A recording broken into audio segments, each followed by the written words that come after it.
Hello everyone, and welcome to Techstrong TV. Today is Monday, December 12th, and I hope you're all having a wonderful day so far.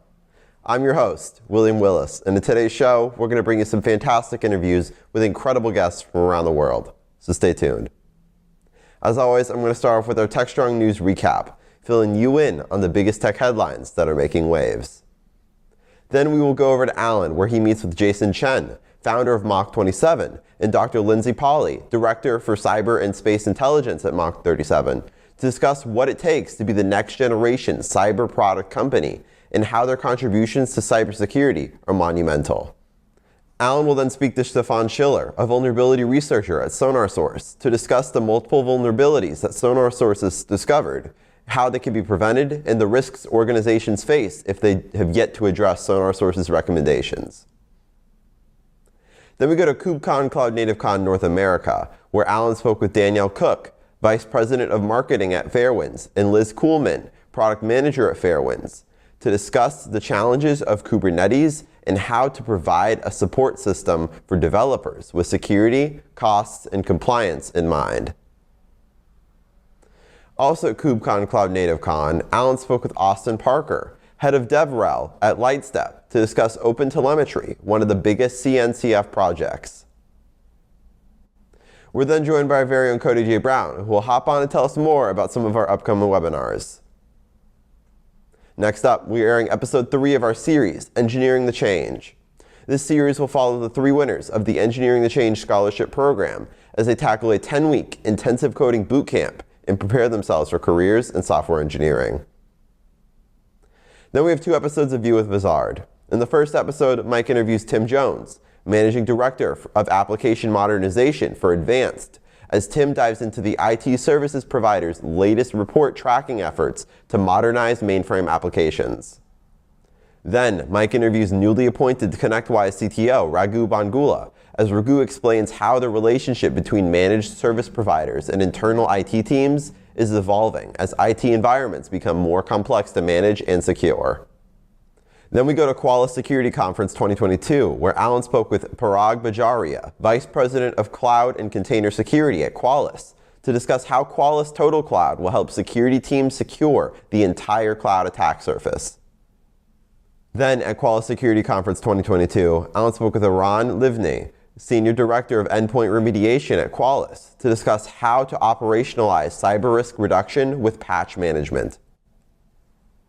Also at Qualys Security Conference 2022, Allen spoke with Mike Orez, Vice President of Information and Product Security at Vertiv, to talk about how security teams can get an attacker's view of their environments. And that's what we have coming up for you here on this episode of Techstrong TV. So without further ado, let's get the show started. Enjoy. Do you know what you want? Can we afford this place? I'm thinking a 1,000-piece Kubernetes, cloud workload protection, and XDR combo. Yeah, I actually don't see any prices. Hello, how can I schedule a demo for you today? So we're on a budget. Okay. How much is your 1,000-piece What Kubernetes? solutions are you currently evaluating? You don't have to order off that thing. We don't? How did you get in here? Check this out. Uptick secret dollar menu. Order today and you can secure any combo of cloud and endpoint assets through the end of next year. All for $1. What if I want to secure 100 Mac laptops and 900 Linux servers? Yeah, $1. What if I want 500 laptops and 500 Kubernetes nodes? Just $1? Yep, mix and match to create the combo that works for you. What about customer support? Yep, everything for just $1. We're gonna order off the Uptick secret dollar menu. And Seriously, how did you get in here? Seriously. Try the Uptick's combo of CNAP and XDR delivered in a single UI and data model. Just $1 to secure your cloud, containers, and laptops through the end of next year. Offer ends December 31st.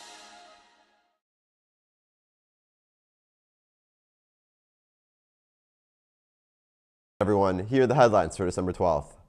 First up, the Pentagon has given $9 billion of cloud computing contracts to Google, Amazon Web Services, Microsoft, and Oracle.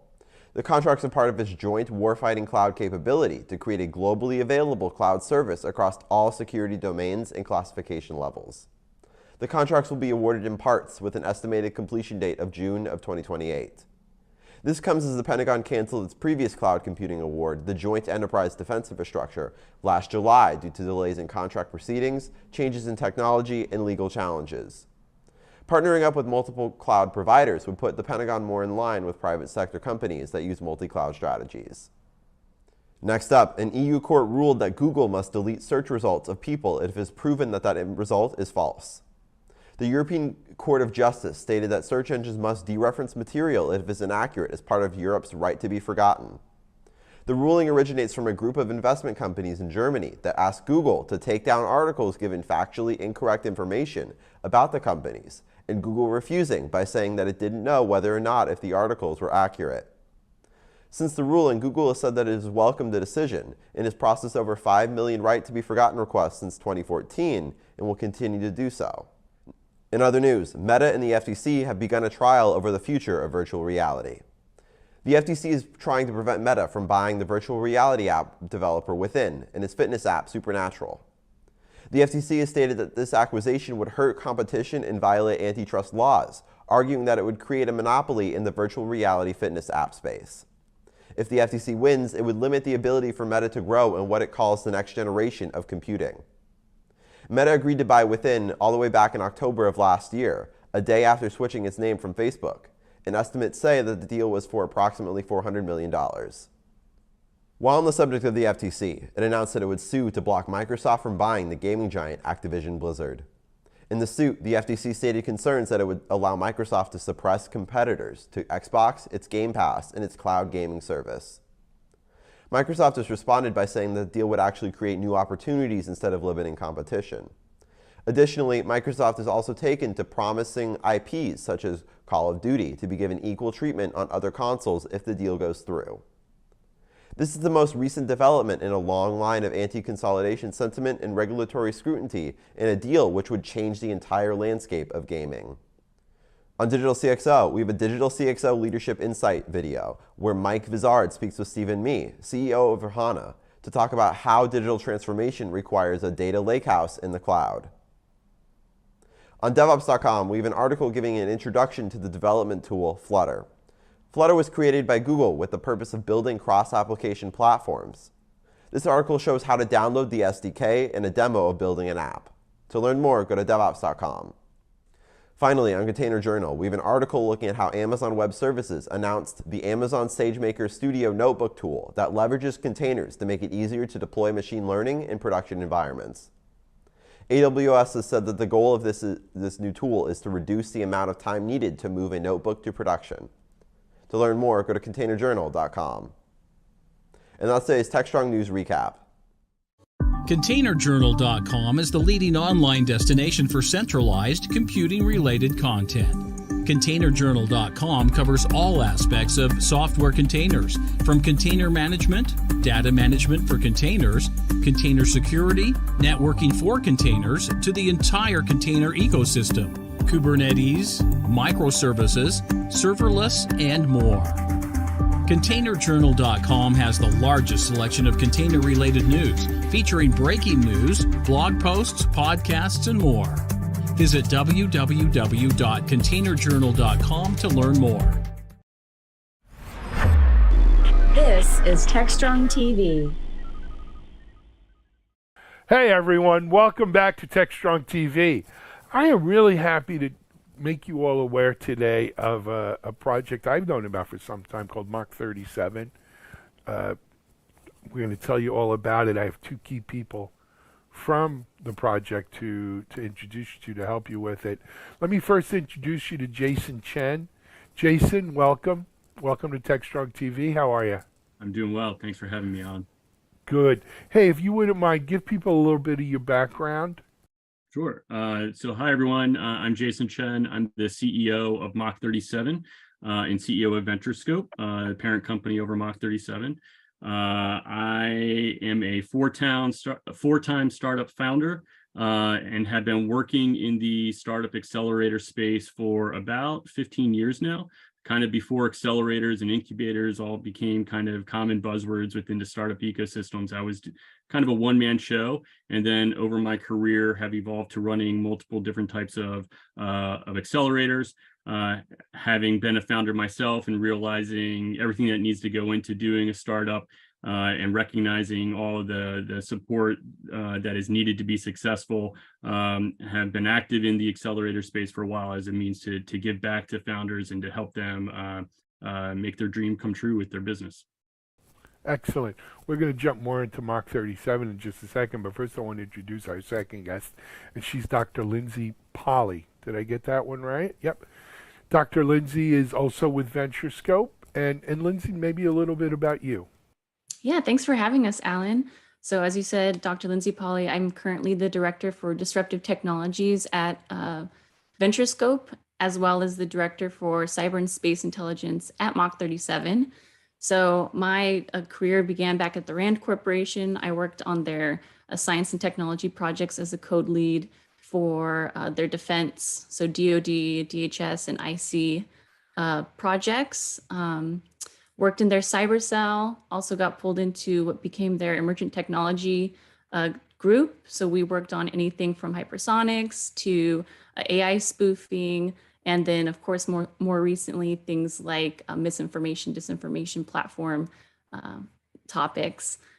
Currently, like I said, working with VentureScope, supporting some of our DoD clients, and also at Mach 37, supporting our cybersecurity and cyber adjacent startups in navigating how they are pitching their project or products and how they are getting additional investor funding. I love it.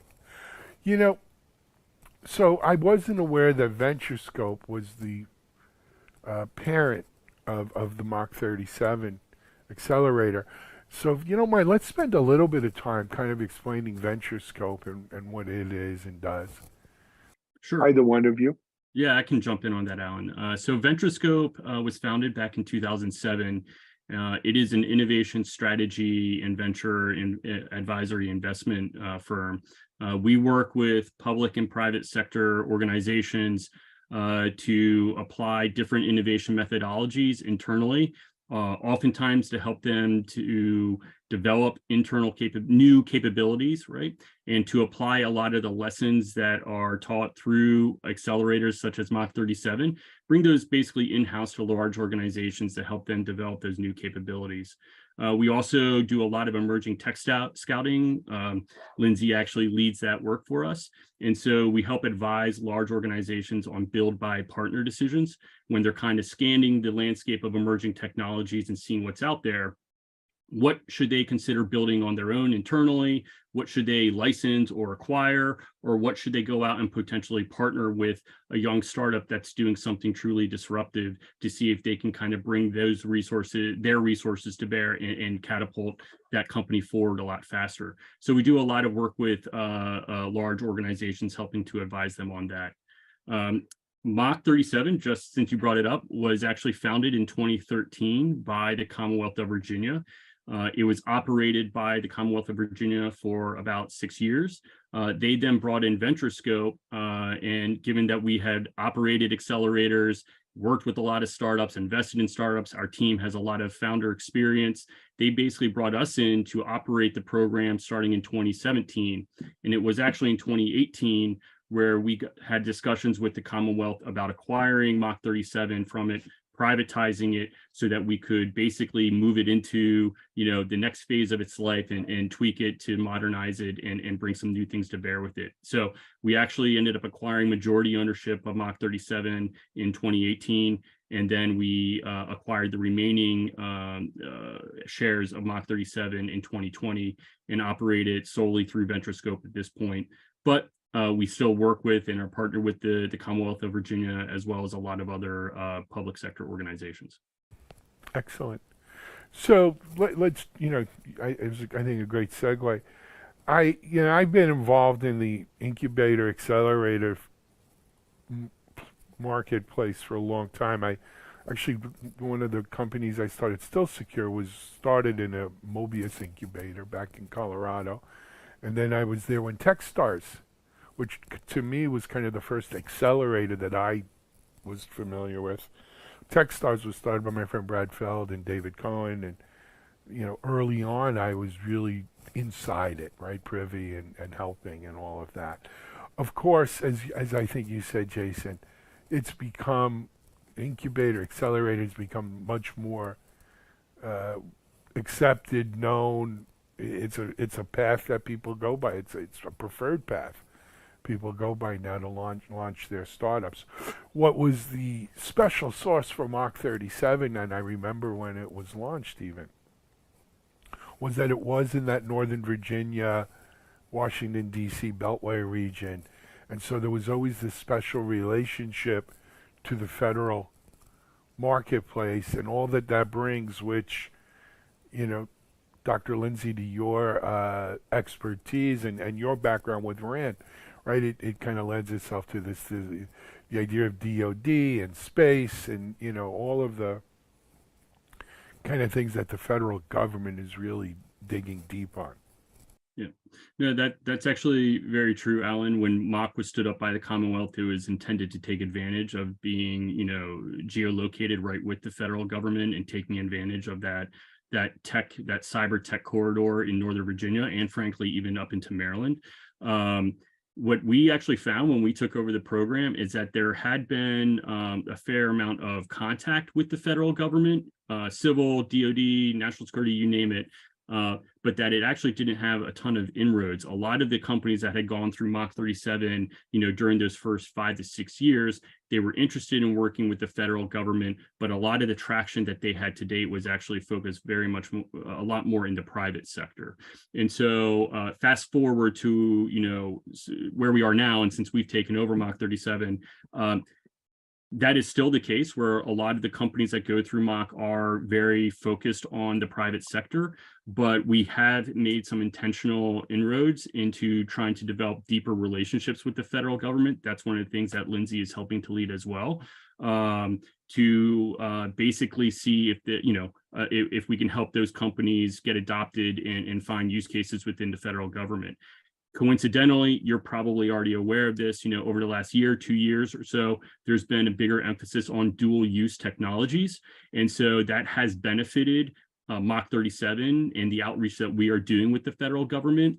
And it has benefited, obviously, the founders and the startups that we work with and trying to put them in front of the federal government. I still think there's a lot of work to be done there. The federal government in some pockets is doing a good job of figuring out how to work with early stage startups, but I still think there's a fair amount of room for improvement, which is exactly where Mach 37 is stepping in to see if we can help out. Absolutely. And if I could chime in, I'm sorry, Alan. go ahead, Dr. Lindsay. Yeah, so piggybacking off of what Jason said about dual use. So the point of the federal government bringing in dual use, right, is to make these systems and networks and capabilities more resilient.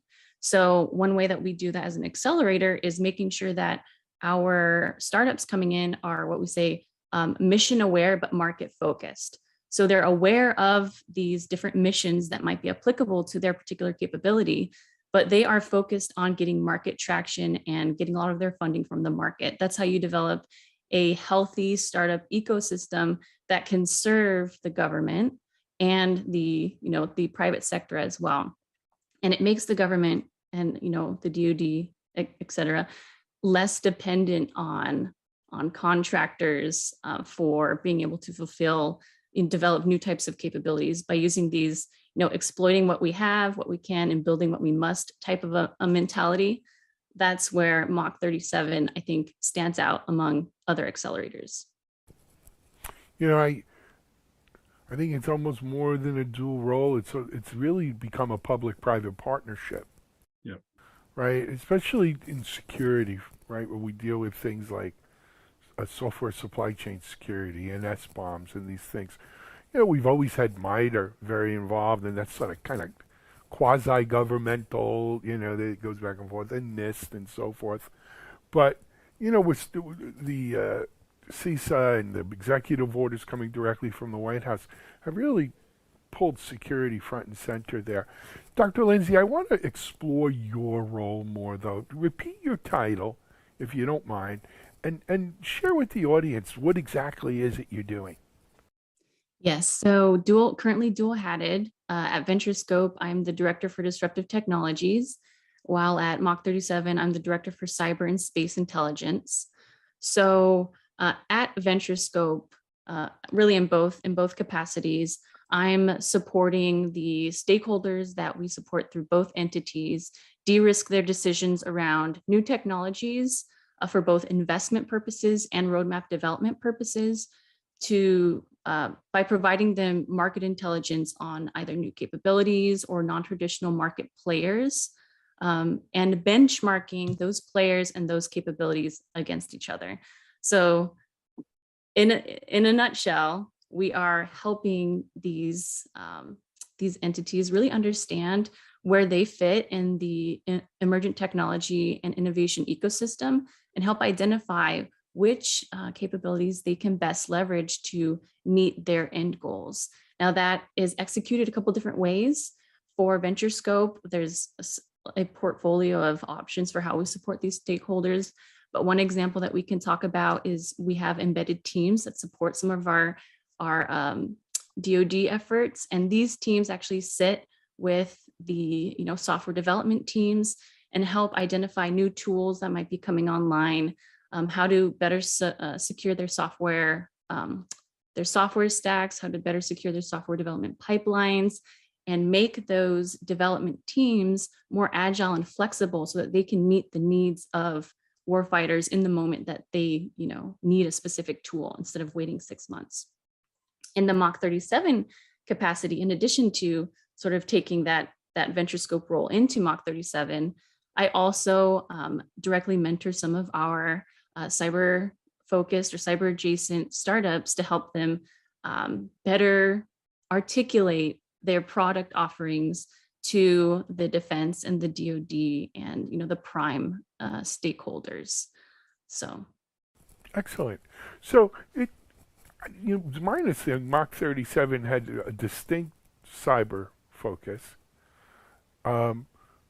But are there other kinds of startups that are not necessarily cyber focused? That's kind of what I'm hearing.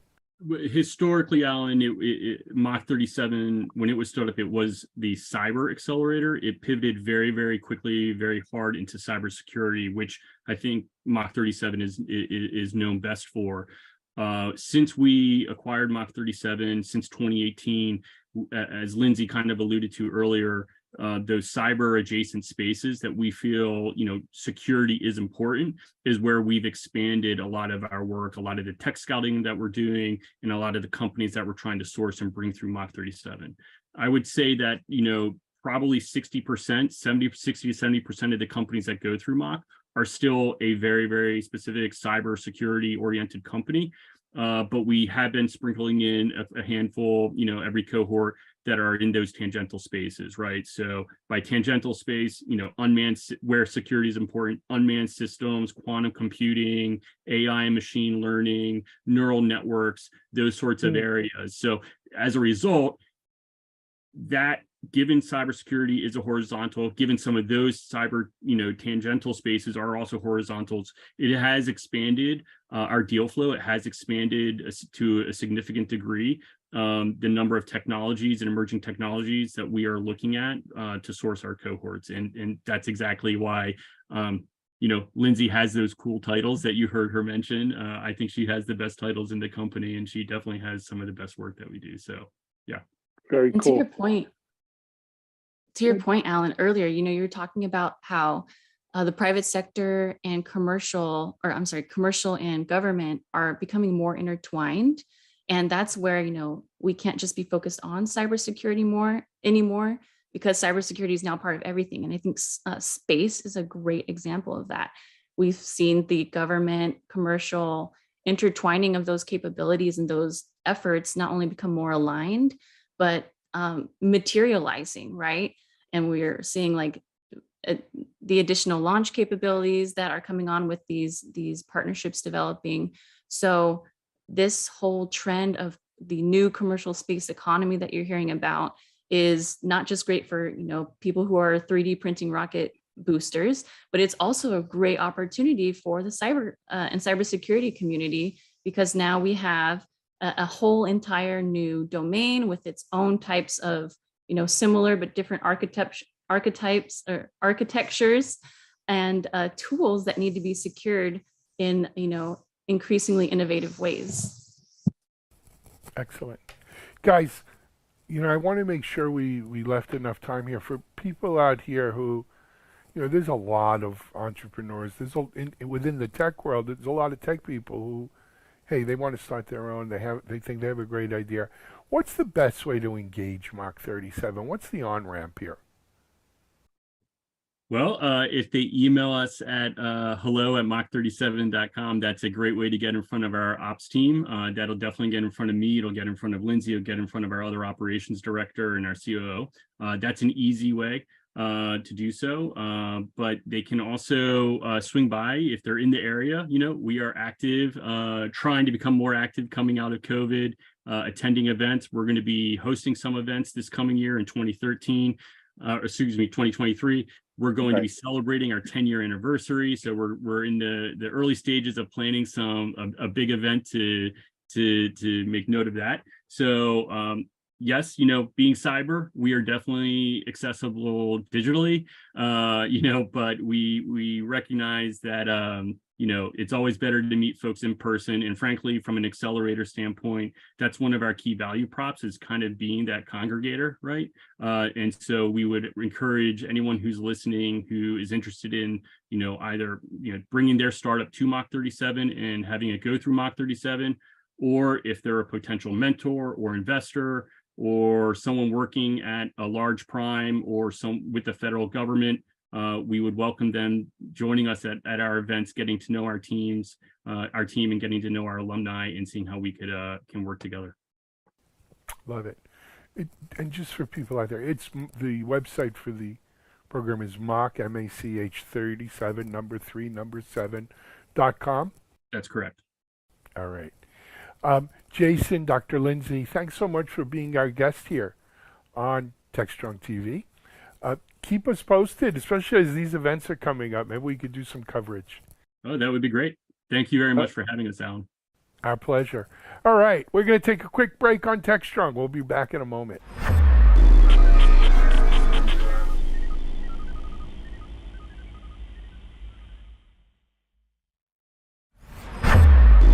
This is Techstrong TV. Hey everyone, welcome back to Techstrong TV. Our next guest today on Techstrong is Stefan Schiller. Stefan is with SonarSource. Stefan, welcome to Techstrong TV. Thank you very much, Alan. Great to be here. It's a pleasure. Stefan, well, let's start with you. What do you do? You're at SonarSource, obviously, but what's your story? What do you do there? What's your background? Sure. Since my early childhood, I've been passionate about software and programming. And so I started my career as a software developer. So my attention was quickly drawn to the offensive side of IT security. And that's where I've been working for almost a decade now. At SonarSource, I'm working as a vulnerability researcher in the research and development team, where I help to find and responsibly disclose vulnerabilities in popular open source software. I got it. Excellent. And of course, as you mentioned, you work with SonarSource. And look, our audience is very heavy cyber and obviously tech.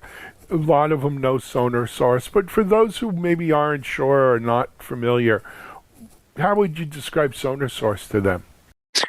Sonar provides an industry-leading source code analysis solution, which enables developers to write clean code and remediate existing code organically. This allows developers to focus on the work they love and maximize the values they create for businesses. Sonar offers 3 different products: Sonar Lint, Sonar Cloud, and Sonar Cube. And a huge part of this is actually open source. And more than 400,000 organizations and 7 million developers trust Sonar solutions, which of course makes us proud. Absolutely, and you should be. So, Stefan, let's jump into what we want to talk about today. Recently, the Sonar research team uncovered some vulnerabilities, yes? Exactly. So to give a little background on this, preventing security issues is an essential part of clean code. And because of this, Sonar has a dedicated research team which finds and analyzes vulnerabilities in modern open source software. This allows us to study real-world examples, test and fine-tune our rules, and improve the product for all Sonar users.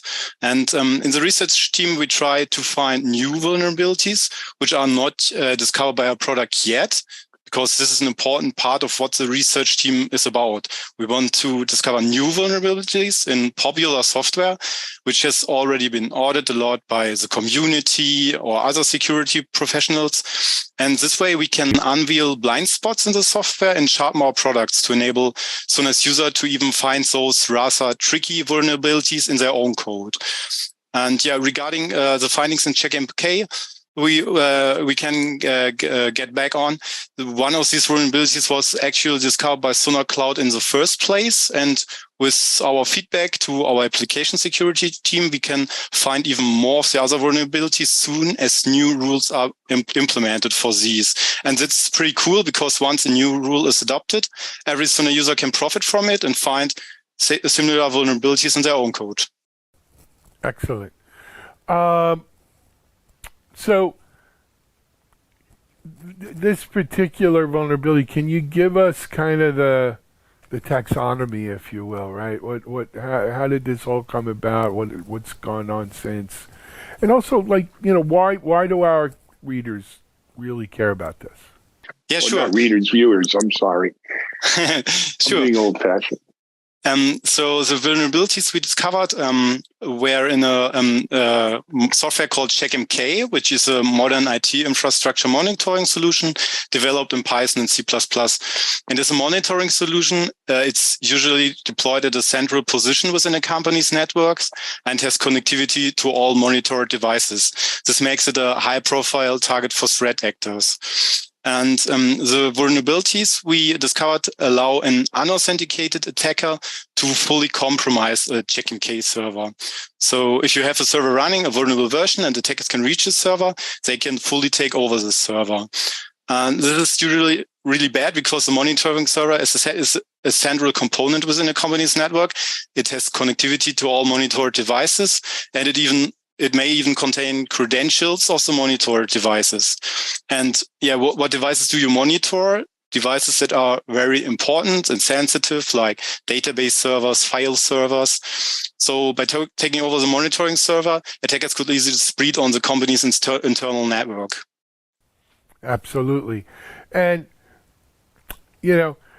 with all the attention being paid to like software supply chain security and open source components and all that, we can't lose sight of monitoring tools and other sort of software that oftentimes, like as you mentioned, sits at the heart, at the nexus of our networks and our, traffic.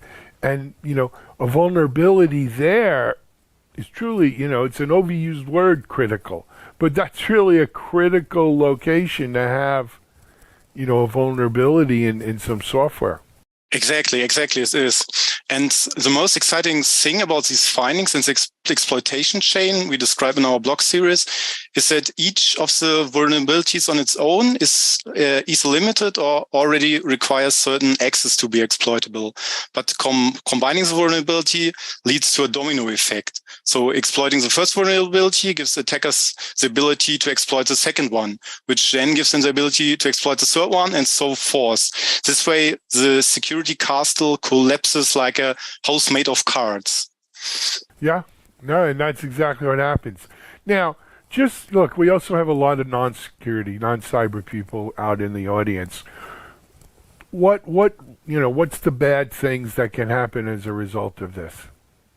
Yeah, basically that your central monitoring server gets compromised, and attackers who take over the server can spread throughout the internal network, and that's like the most thing users who run such a monitoring solutions would be afraid about.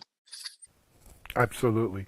And, look, I've been in security a long time myself, In today's world, the notion of responsible disclosure, right, is pretty well settled. You don't have cowboys, announcing vulnerabilities before they notified the companies and had a chance to fix.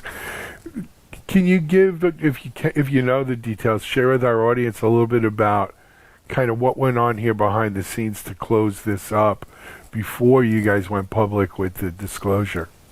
Yeah, sure. So every time we find everything, the first thing is we notify the vendor or maintainer of the software. So we only responsibly disclose any vulnerabilities. And this was also really, really good for us, because the working together with the CheckMK team was just awesome. They were very friendly, and they were also really glad about that we found those vulnerabilities and reported to them. It's always better if some good hackers find those vulnerabilities. And we even worked together on developing a patch, and at last CheckMK did provide a comprehensive patch for all the vulnerabilities we reported. And now it's only the responsibility of the user or admin to make sure that he's using this latest version. Absolutely. And that's the important thing, right? If you're a user of the software, you need to upgrade to the latest version. And this is when we talk about software supply chain security and all of this stuff.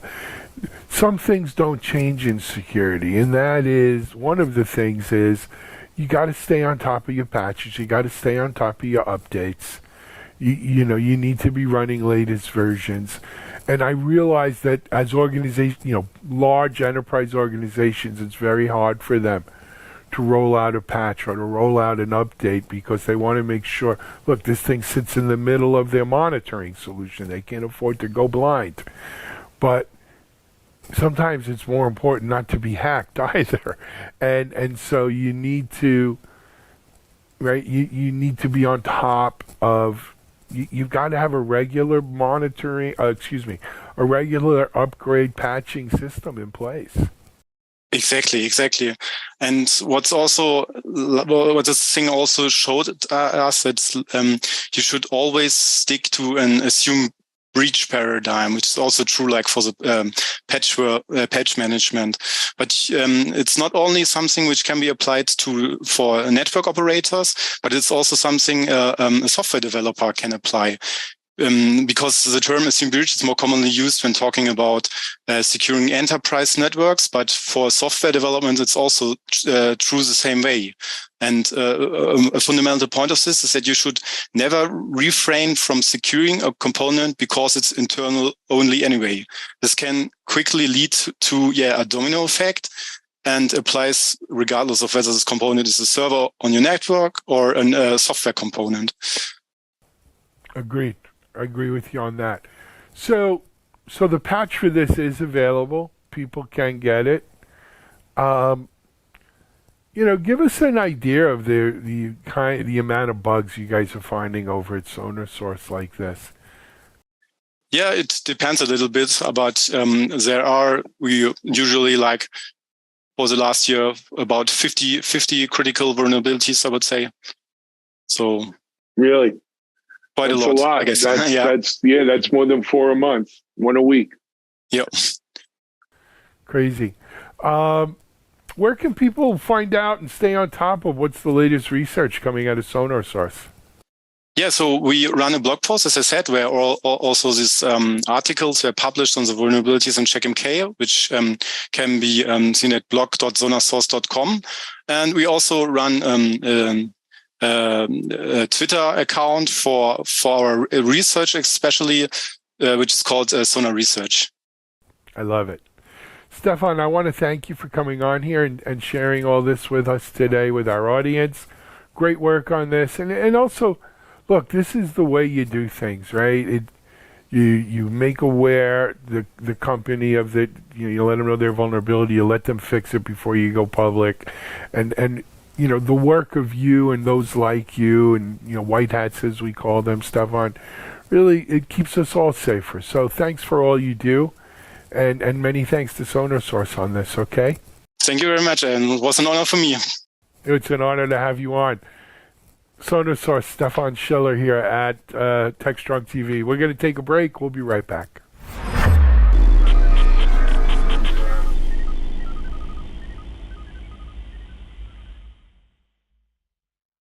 CISO Talk, to hear how real-world CISOs are dealing with today's real-world issues. From enabling secure remote workers to accelerating secure cloud adoption, defending against a pandemic of security attacks and beyond. CISO Talk covers the cyber topics you want to learn about. With your hosts, Unisys CISO Matt Newfield and MediaOps CEO Alan Schimmel, featuring a revolving panel of CISO cyber experts. This is where CISOs talk. Join us on digitalanarchist.com and techstrong.tv. This is Techstrong TV. All right, we're back from lunch. We're live here at Detroit, KubeCon, Cloud Native Con. You know, one of my, and I don't say this just because they're here, one of my favorite companies who put on webinars at Techstrong Learning, events, whatever, is Fairwinds. We do about 400 webinars a year, more. And I will honestly say some of the most interesting ones we get are from Fairwinds. And I hope in today's interview you're going to get an idea of why this is so.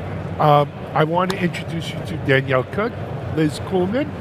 Did I get these right? You did. You got it right. All right. From Fairwinds. Well, actually, I'm going to let them introduce themselves. So, Danielle, why don't you go first? Yep. So I'm Danielle Cook. I work, I'm a VP at Fairwinds, responsible for making sure everybody knows everything about Fairwinds and coming up with, the things we want to talk about to the industry, what businesses need to get out of Kubernetes, all of that good stuff. Yeah, and I'm Liz Kuhlman. I'm the product manager at Fairwinds. I am responsible for our Insights offering, which is our Kubernetes governance and security platform. Love it. Yeah. All right.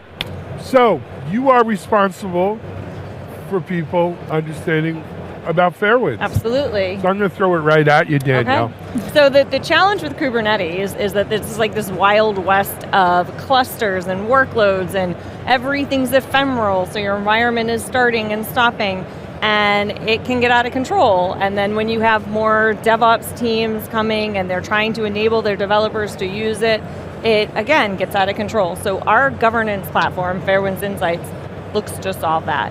It's supposed to be there as a support system for DevOps. You can set up policies, you can set up guardrails so that your developers can get their applications to market faster, and they can do it with security in mind, they can do it with cost in mind so that you're not overrunning on cloud spend, and with compliance in mind. So if you're in a heavy regulated industry, you need to comply with certain rules, and we let you build those rules in the platform, and then again let your developers actually use the product without your DevOps teams having to be a help desk. Absolutely. And back to what I was talking about before. Look, the truth is, and I think you hit it on the head, but you said it very politely, Kubernetes is hard. Yep. Kubernetes is unless you're really a Kubernetes expert, and there are a few of them. There are a few. It's hard. It's hard. So anything you could do that gives you an edge, that makes it easier, that allows you to have a better grip on what's going on, no brainer. Absolutely. Yeah, for sure. Now, we're here, this is the second day we're doing videos. I will tell you that this year, the two biggest kind of trends or key, hot words, hot topics I'm hearing, security, control costs. Absolutely.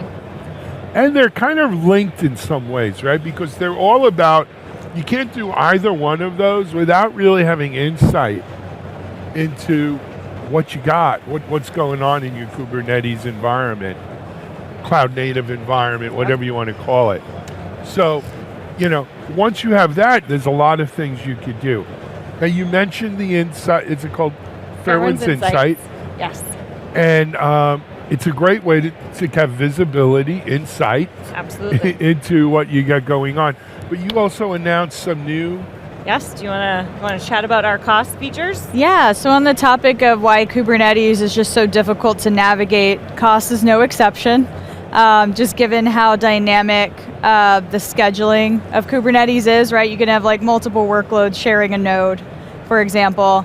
And then another note about costs is that if you want to make changes to be more efficient and to save money and identify those opportunities, that awareness needs to happen at all levels, right? So it's not just the executive that needs to care, it's these delivery teams that also need to make the appropriate adjustments and the appropriate provisioning for what they actually need in a way that also doesn't compromise the reliability, right? So those are kind of the areas that we touch as a platform in general.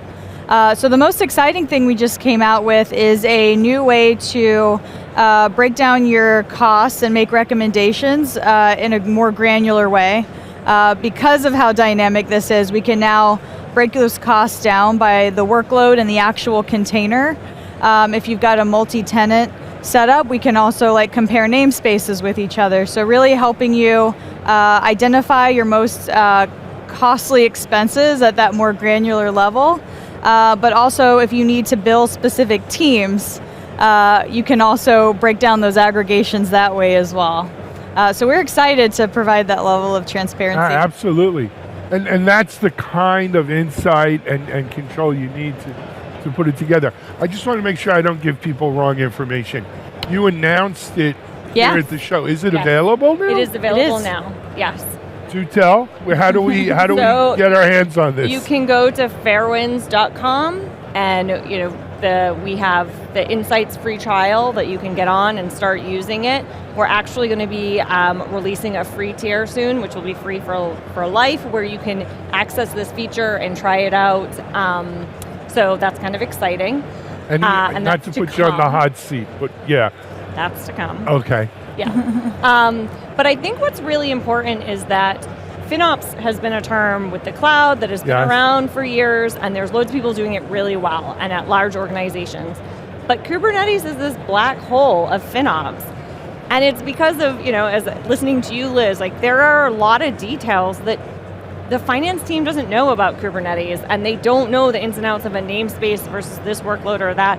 And so what we're trying to do is present all the information, and then so the DevOps teams can actually educate the stakeholders on the FinOps team, and everybody can understand what this is. So it's not this black hole. Things can be changed, optimized. We have one customer who uses the platform to make their business decisions about their applications. Sure. I had a conversation with some folks earlier today on this very subject. So it's really, there's a two-way street here. The FinOps teams don't understand the intricacies of Kubernetes. Yes. That's one. Mm-hmm. On this side of the street, the developers, the DevOps teams, the platform engineering teams, whoever you want to point at, they don't necessarily understand the financial implications. Right. Yeah, I just want to try this, and they spin it up. Yeah. All right, I got what I needed. I'll go put it in here. They don't shut. It's like telling my kids to shut the lights. Right? They don't shut the lights. And I explained this to someone today. There's a rule in physics that time only moves one way. You can't go backwards in time. Time only moves forward. So do cloud costs, it seems. Absolutely. They always go up. They very rarely go down. Once it's there. It's not going away. And I think, people think in FinOps, I'm going to reduce my cloud costs. Reducing your cloud costs would be great, but that's not actually it. It's about at least understanding your cloud costs, maybe reducing the rate of increase, getting a handle on it. Yes. Well, and you need to make sure that, with developers, they're going to not set limits. They're not going to set the right necessarily configuration because they just want the app to get there and be reliable. So they'll over provision. Well, yeah, they turn every dial all the way to the right. And so, but sometimes that over provisioning is needed, but maybe not all early the time. On, right. And so you need to be able to adjust and look at it. And as you said, it might not be that the costs come down, but maybe if you can just set the limits a little bit better, you're going to slow it down. But also, sometimes we have one example where a customer went out and configured something and, a week later they had a $50,000 cloud bill because it wasn't configured right. So it's real money on the table. We're not talking nickels and pennies. It is real money. Fairwinds.com? Yes. We could go on there. We can get a free trial, you said. And yes. Soon to come. Soon. Soon Emphasize to on come. soon. Yes. A free tier. Yes. Soon to come. All right. Thank you so much for having us. Thank you, Danielle. I'm serious. You guys do a great job. If you get a chance, check out any of the Fairwinds webinars. They're available on demand on our site as well. But I think the next one's coming up November 10th. Yes, we're going to be talking about security strategies for 2023. So excellent. Love it. The new year. Fairwinds.com. It's a great company. Check them out. We're live here in Detroit at KubeCon. We'll be right back.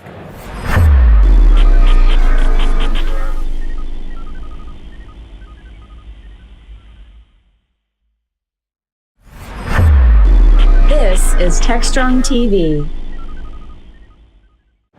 Hey everyone, we're back here live in Detroit for KubeCon, day 2 of our show floor coverage. Hope you're enjoying it. This next guest here is, you might have seen him on some of our video shows, video series. He's going to talk about that in a second. But and by the way, we will be doing a video show here in about an hour and 20 minutes or so. But let me introduce you to Austin Parker. Austin, welcome. Hey, thanks for having me. It's my pleasure. So Austin, I'm going to kind of let you tell your story, where you're working, how you got here, and all of that. So, long story short, for a long time I was a developer. I worked as a DevOps engineer. I was responsible for making sure we had all these really complex integration testing environments and deployments for releases that had to go out. And I kept getting woken up at 3 in the morning or 4 in the morning because something failed. And the first thing I had to do was go figure out what was wrong, right? And so I spent hours in PowerShell. Thank you. I spent hours in PowerShell and in grep, going through logs on servers, trying to correlate things. And I really hated it because that's a bad way to spend an evening, right? Or an early morning. Or when you're trying to do anything else, the last thing you want to do is be trying to figure out why the computer broke, right? So I joined Lightstep about 4 years ago, and Lightstep's goal is to really build unified observability for application developers and SRE teams and DevOps engineers so that people don't have to spend hours at night grepping through logs or trying to figure out, like, why is the server broken, right? Why is my Kubernetes cluster not working correctly? Why are my applications not deploying? But also to answer really important sort of reliability and sustaining engineering questions, because it's really easy to get caught up and think like, oh, we only care about that harsh edge, right, when the things are crashing. Sure. But you look around here, right? Look at how many businesses there are that are all vying for the same people. And what makes the difference between your business and another business? It's like end user experience. So if you're trying to build a better application and you're trying to understand how people understand what the performance of your application is like for users, then you also need that sort of observability data and the ability to kind of see and understand your system and model it and ask questions like, where are transactions slow? What group of users are they slow for? What's the performance on like a mobile device versus a desktop versus whatever, but then also subdivided by the type of mobile device, and where are we losing people and all this, and taking all that data, putting it together, and getting answers to the questions that really matter for you as developers and as businesses. Absolutely. So, look, this is Cloud Native Con in addition to KubeCon. Let's talk about the connection. Yeah. So today, what we're really excited to talk about at KubeCon is 2 things. One, OpenTelemetry, which is a CNCF project. It's had one of the bigger ones. Well, it's the second biggest behind Prometheus. Behind Kubernetes. Okay, so it's bigger than you think than Prometheus. In terms of like activity and sort of active development, but a lot of that's because it's a big project and there's a lot of contributors, right? There's a lot of surface area, so you get a lot of contributions. But OpenTelemetry has actually had 2 big announcements this week. One of them is that there's an OpenTelemetry demo application. So if people hear about OpenTelemetry, they say, I want to get started with it. We now have a demo for you to go into. The second is that OpenTelemetry metrics are becoming generally available. And that's really important to us on the Lightstep side, because we've been a big part of OpenTelemetry from the jump. We were kind of part of the initial efforts to form that. We worked with our really great people at Microsoft and Google and other companies to kind of bring this project together. And because we're so involved, we really buy into the philosophy of like, hey, you use OpenTelemetry and you unify all this data together. And to that end, we've announced our unified query language, which is the first query language for telemetry that lets you use the same language for like querying any type of telemetry. So instead of just having like my log search query, and that's written one way, or my metrics query, which is written in PromQL, or my trace query, which is just like clicking some stuff in a UI, now you have one language that you can build into your Terraform, you can build into your operators, and you can do all this stuff in code rather than having to click through a UI in order to build your dashboards and build your alerts and things like that. Love it. Excellent stuff. You know what I wanted to, if you don't mind? Yeah. A little guinea pig here with you. But okay. Explain to our audience kind of you work for a commercial entity. It's a large public company. OpenTelemetry is this killer open source project, part of CNCF. Mm-hmm. How do you wear both hats? How do you balance that? That's a good question. So I think a lot of it is that I got into software, or I got into observability to solve a problem I had, right, as a person. And I think it can be challenging, and I think people in all parts of, everyone that's a commercial contributor, right? There is that tension between what does the company want and what is the end user of the open source stuff want. But I think in terms of OpenTelemetry, it actually really is a situation where you don't have to make that trade-off, because what's good for OpenTelemetry is good for every observability company in this room. Because what we are doing is, right now, if you think about it from a commercial standpoint, right? If you are a large monitoring company and you want to get users, you have to spend millions of dollars a year on building custom integrations with all this different software. Whereas OpenTelemetry kind of puts all that into a standard. So, the money makes sense, because if everyone will just agree, we're going to use the standard rather than having to build our own agent or our own integration and this and that and the other, then that gives you a lot more freedom as a vendor or as an open source project that wants to do observability stuff. That gives you the freedom to not have to worry about, how am I going to collect this data? How am I going to instrument all these third-party libraries? It just says, hey, here's the data. Let's go build ways to make people's lives better with it. Love it. I didn't have you give them websites. Can you give us the websites? Websites, right, more? Sorry. So if you want to learn about OpenTelemetry, that's opentelemetry.io. If you want to learn about Lightstep, that's lightstep.com.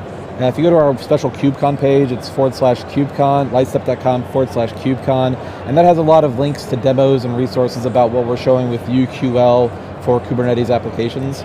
It's pretty exciting stuff. Excellent. Austin, thank you so much, man. Thank you. It was great to be here. Austin Parker, Lightstep, OpenTelemetry, both here on Techstrong TV. We're going to take a break. We'll be back in a moment.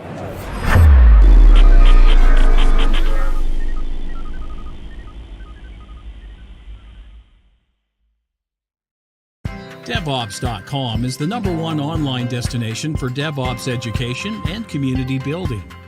DevOps.com covers all aspects of DevOps, including DevOps best practices and tools, DevOps culture, DevSecOps, business impact, continuous testing, continuous delivery, and more.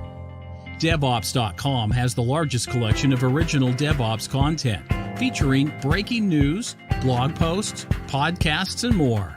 Visit www.devops.com to learn more. DevOps.com, where the world meets DevOps. Hey everyone, happy Monday. Cody J. Brown here with some programs coming up this week at Techstrong Learning. Join us tomorrow, Tuesday morning at 11 a.m. Eastern for our final Insights Forum of 2022. Brought to you by Sumo Logic and AWS, we've got a stacked panel discussion on DevOps trends, predictions, and New Year's resolutions. This year in review will touch on DevOps innovations and challenges, the driving factors behind DevOps, and what will drive DevOps moving forward into the new year. Now, right after at 1 p.m. Eastern, Fairwinds is hosting Best Open Source Policy Engines for Kubernetes. Kubernetes guardrails have become essential to organizations when it comes to scaling your applications. The looming question is, how does one get started? Our panel will address why a policy engine is needed, what to look for when choosing an open source policy engine, and what policies should be implemented right now. So that's all I've got for you, but we do have a couple more programs coming up this week, and of course, we have a catalog of on-demand programs for you at devops.com/webinars, so check them out and stay tuned. Previously on Engineering the Change. The program at Boca Code was amazing. My career is completely changed from barely being able to, hold down a job to now being sought after by some of the biggest tech companies in the world. Boca Code has built me up. If you grant me the scholarship, like I said, I will share my knowledge with people, with women or immigrants. Dreamed of having the opportunity to show the world, how great, I can be. I feel that anything I do my best in, so wherever I end up, I'm going to do the best I can to make sure I'm making a positive impact. So this scholarship would definitely assist me in changing the trajectory of my life.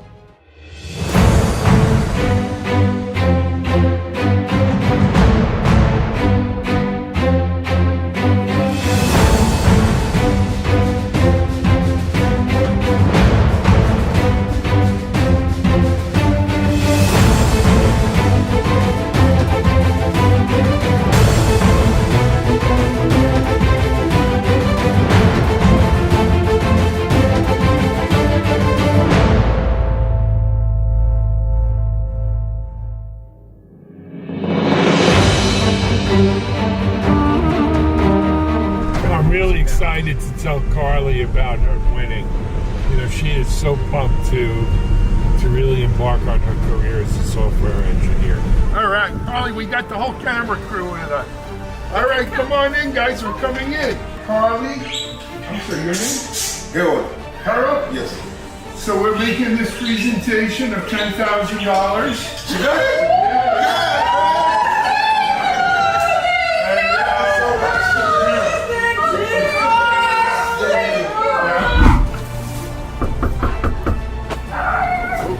Puppies. This go right in. Is this? For sure? Oh, yeah, the camera. Huh? What? Puppies coming over here. Hey, how you doing? Donald, we're here. Hey, man. How are you? I want to present you with this. Oh, my gosh. We had a tough time. We couldn't pick the finalists. You guys are all great. We think you're going to be great engineers. So you're in. Oh, my gosh. Awesome. Thank you so much.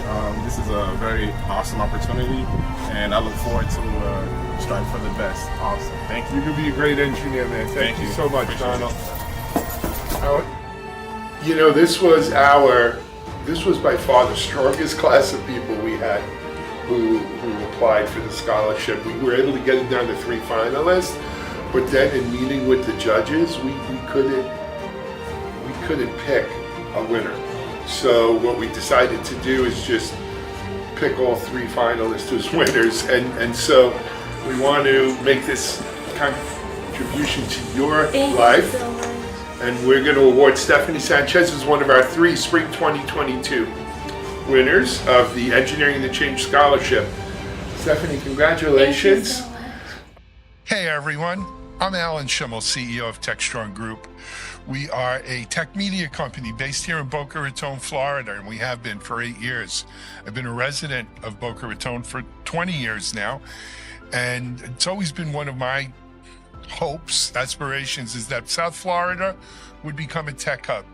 So we opened this program, it's called Engineering the Change, to underserved communities including women, people of color, but any underserved community in the tech space, right? When I look back, and we have some of the past winners here with us, and I look at the difference it's made in the community, in their lives, it's something to be really proud of. So, one of the things that Boca Code really takes is partnerships with companies like Techstrong and other local companies, because we need them to, to help support the school, and we need them to, to hire and interview our students as well. I'm going to introduce some of our past winners and just have them briefly talk a little bit about how their life has gone since taking this class. When I received the scholarship, I had a lot of mixed emotions. I was scared but excited for this new chapter. I had worked in the tech industry, but I had never been in an engineering role.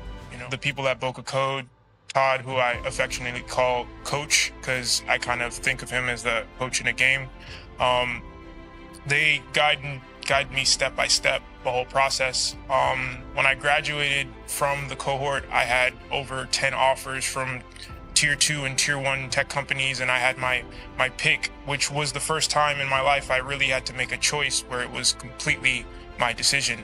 The scholarship changed my life, really from 0 to 100. As I said before, I was in a state that I was really lost in terms of my career. I had a neuroscience degree from FAU, but I couldn't get a job. Once I got the scholarship and I did the 10 weeks at Boca Code, it completely changed my life to better, because now I have found actually my passion, which is not just tech, but being able to help women get into this field. Winning the scholarship was once in a lifetime opportunity to change my career. The program at Boca Code was amazing. I studied a lot of fundamentals of software engineering, and I proved myself that I'm capable of being a successful developer. At that time, I couldn't even imagine how I would need this job in 3 months when the war hit my homeland, Ukraine, and this salary of software developer gave me opportunity to help Ukrainian people in this hard time. So this year, we wound up with 3 finalists for the scholarship, and we brought them into our panel of judges, and each of the finalists were interviewed. And then the judges got together and we had to pick just one. We tried to pick just one, and we really couldn't pick just one. And they were 3 outstanding candidates. And so what we've decided is to give all 3 of them scholarships. First person is Carly Dorless. Thank you. Thank you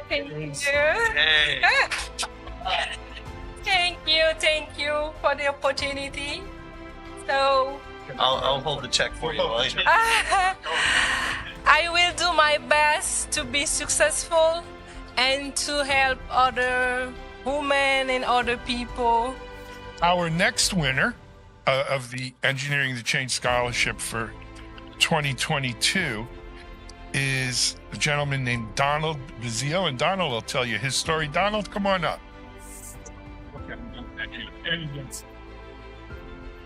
First of all, I want to thank Techstrong, Todd, for introducing me to the scholarship. And, this is an amazing opportunity coming from Haiti. And I hope with this opportunity that Techstrong and Todd introduced me to, I hope to introduce it to others just like myself and give back to my community and show them that, software engineering is cool. It's not just for nerds. Our third winner for this year's Engineering the Change Scholarship is Stephanie Sanchez.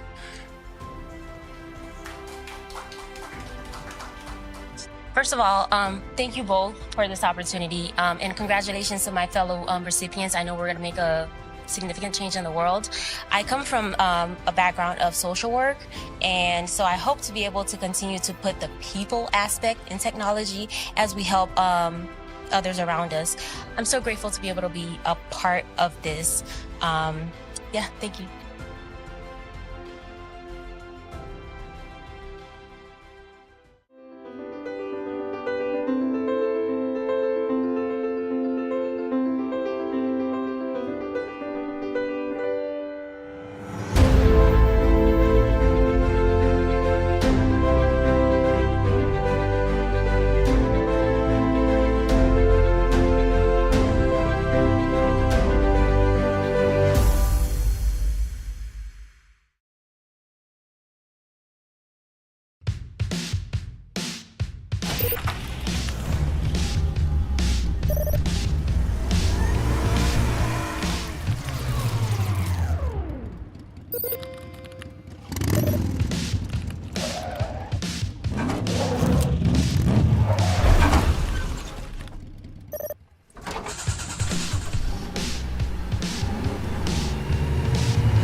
is Techstrong TV. Hey guys, thanks for the throw. We're here with Tim Jones, who's Managing Director for App Modernization at Advanced, and we're talking about what's going on with mainframes. They have a new barometer report out, so we're going to dive into that in a second. Tim, welcome to the show. Thank you very much, Mike. Thanks for inviting me. I think we've been talking about modernization on mainframes for the better part of 2 decades now. So what is the current state of the art? Where are we? Are people still staying on the mainframe? Are they migrating from the mainframe? And for that matter, it seems like modernization means different things to everybody who looks at it. So what are we seeing right now? It does indeed. I mean, there's lots of organizations still running big mainframe systems. We've seen lots of people move away slowly over time. But of course, in the financial services industry, in healthcare, we still see huge mainframe installations. And I think in general, people would like to move. But of course, it's seen as complex. Those applications were probably written 20, 30, even 40 years ago. And of course, we do know that the mainframe just keeps on running, and it's not a problem today. So it's something to push out to next year, the year after maybe.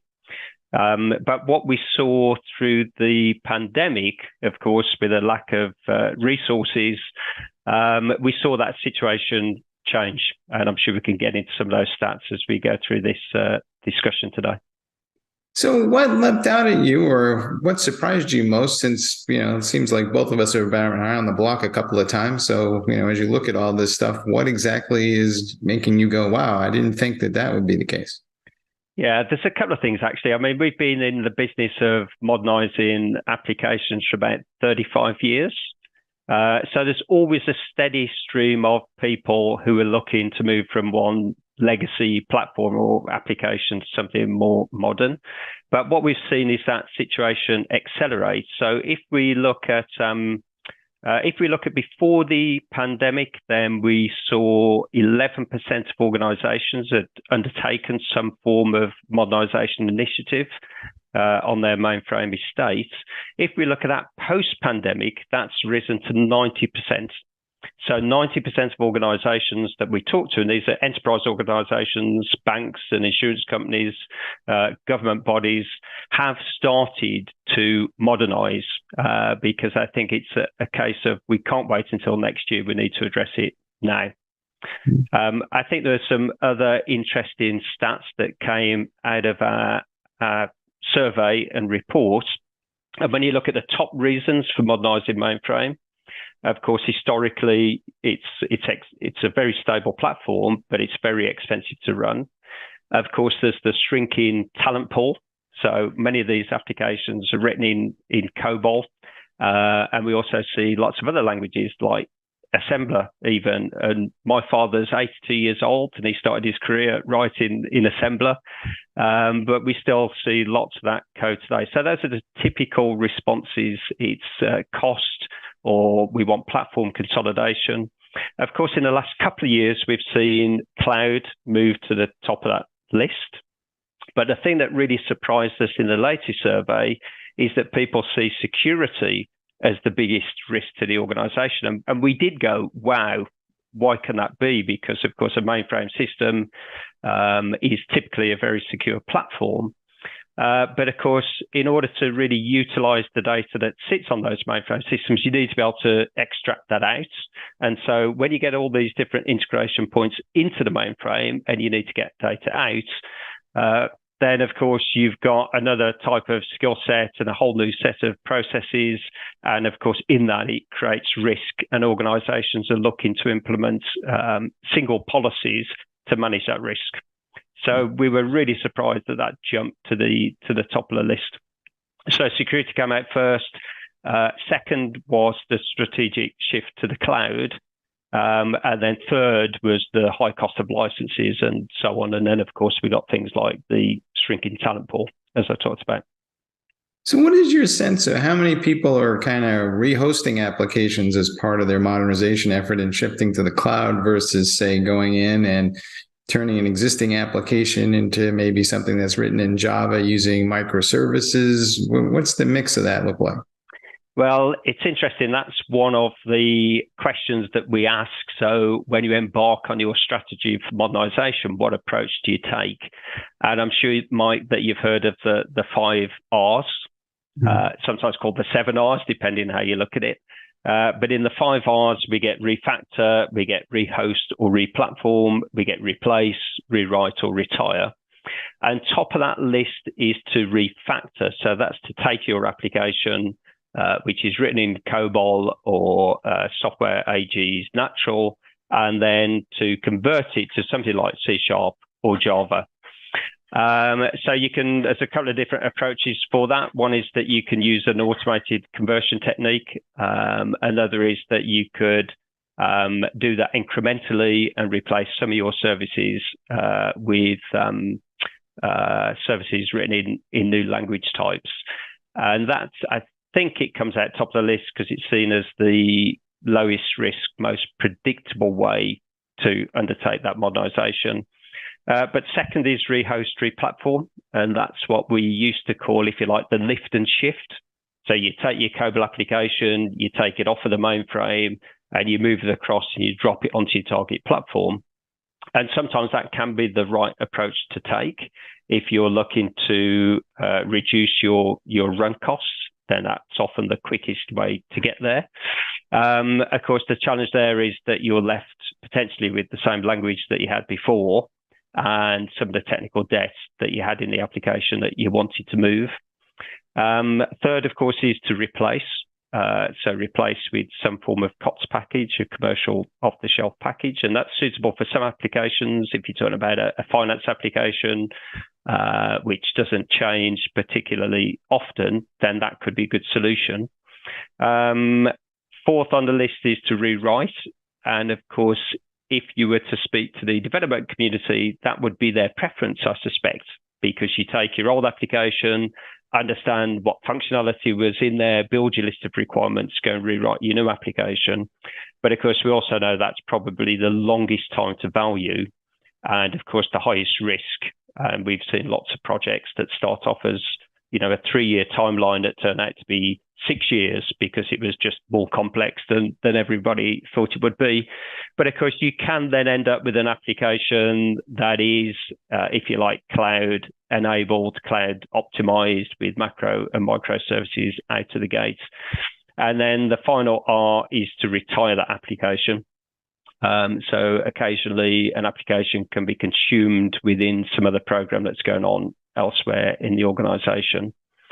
So top of the list, as I said, is refactor. But when you look at any mainframe, there's not normally a single application that runs on it. It's normally a collection of applications. So it's probably fair to say that in this case, one size does not fit all.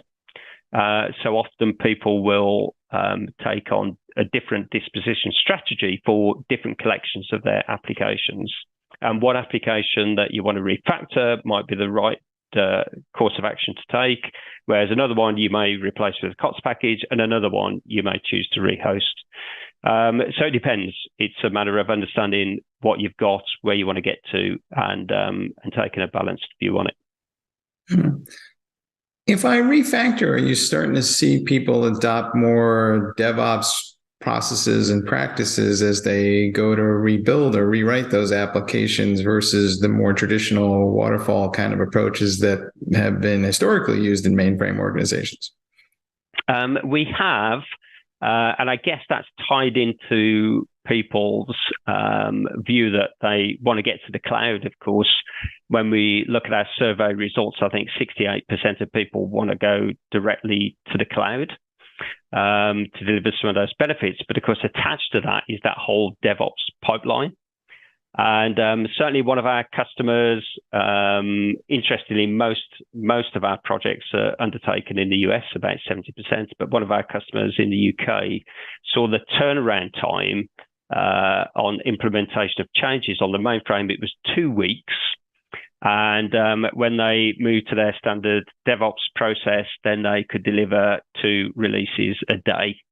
So to move to that high level of agility and to conform with the DevOps process in the rest of the organization, I think that is a key driver.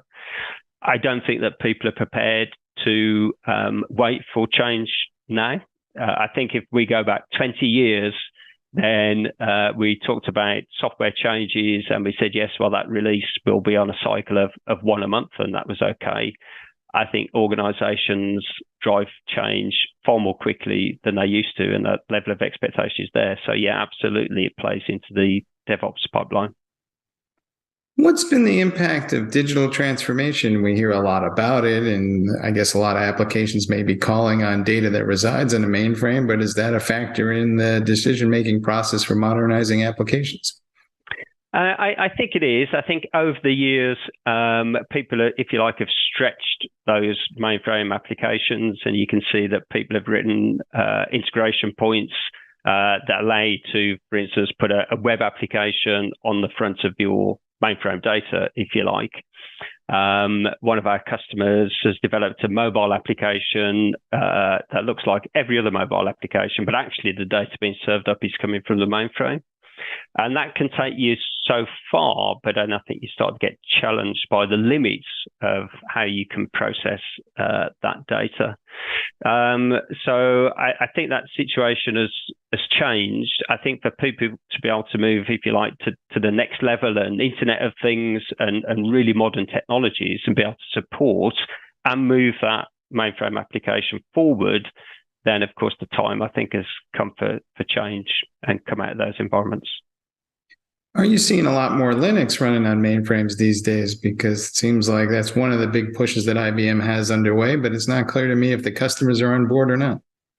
Yeah, I think that some of the customers are on board. And actually, inside our business, most of our projects are to come off the mainframe.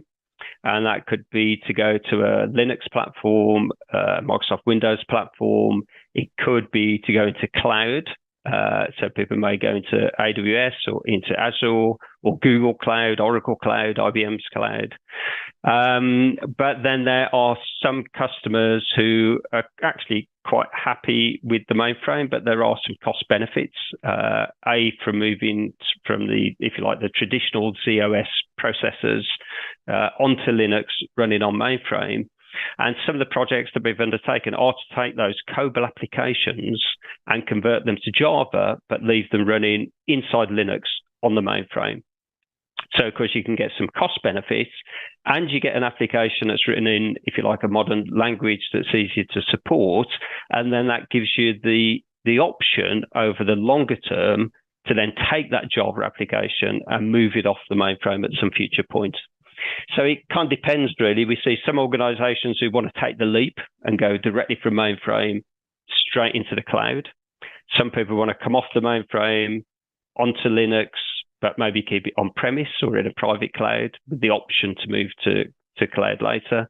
And some want to take that first step where they just want to take those COBOL applications, convert it to Java, and continue to run it on the mainframe. Mm-hmm.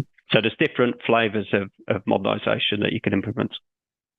For a long time, we considered the mainframe to be the realm of a particular set of high priests, but do you think it's becoming just another node on the distributed computing system environment, and we're starting to be able to use similar tools to manage it? And this whole notion of, the mainframe as being something separate and distinct from everything else is starting to fade away as the walls start to crumble a little bit between the mainframe and all these other platforms.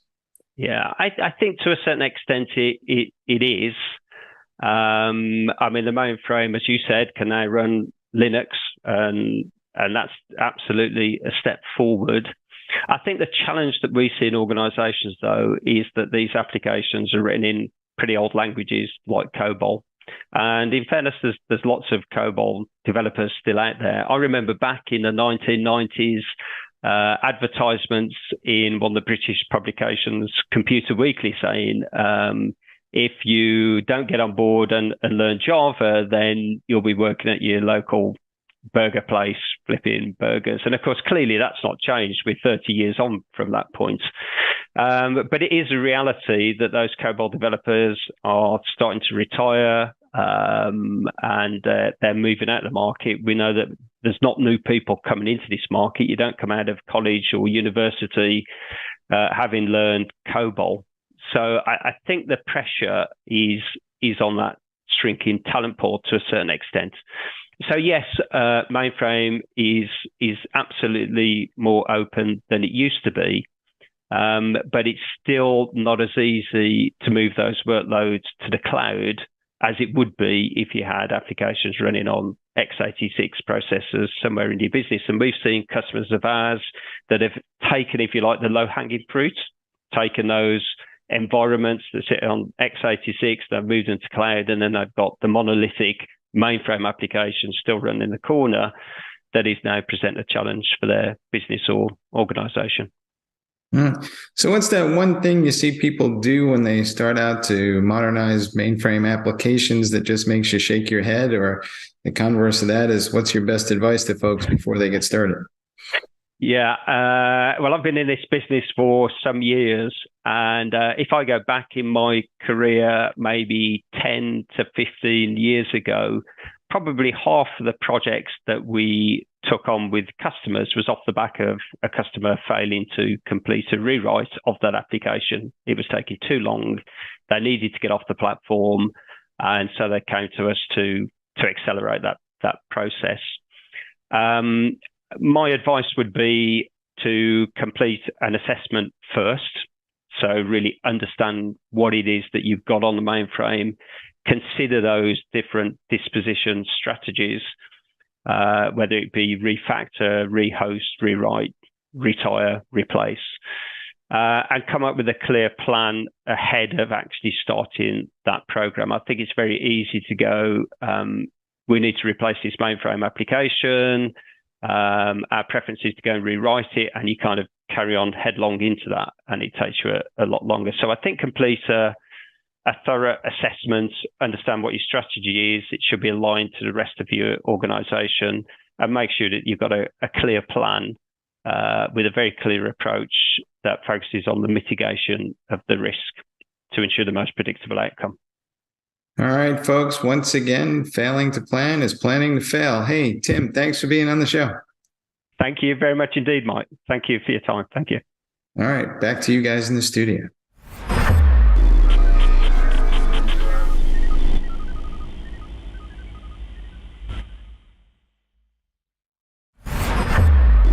This is Techstrong TV. Hey guys, thanks for the throw. We're here with Raghu Bangula, who's the newly appointed CTO for ConnectWise. And we're going to be talking about the relationship between internal IT organizations and managed service providers. ConnectWise kind of serves them both and kind of almost acts as a diplomatic intermediary in many ways. Raghu, welcome to the show. Thank you, Mike. Thank you for having me. For a long time, there was a lot of tension between internal IT teams and external IT services providers and managed service providers. And as the world gets more complex and we see more security challenges, is that relationship finally starting to change, maybe for the better?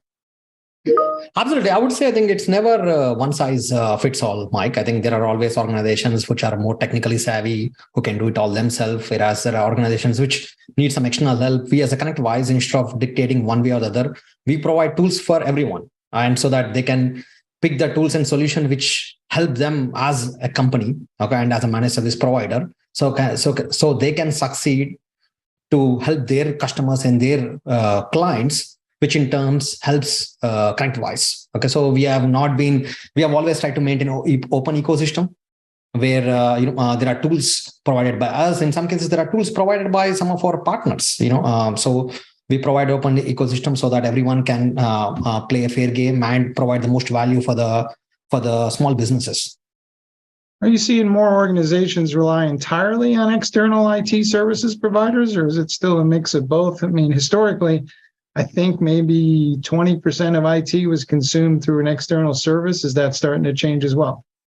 So my observation so far has been it is increasing. It is increasing, but again, it also depends upon the economic trends, depends upon what kind of firms they are or what kind of small business they are. But all in all, we do believe that at ConnectWise, it's going to keep increasing over the next many years. And that's going to help ConnectWise a lot for us to kind of bring in solutions to solve the problems for the small businesses.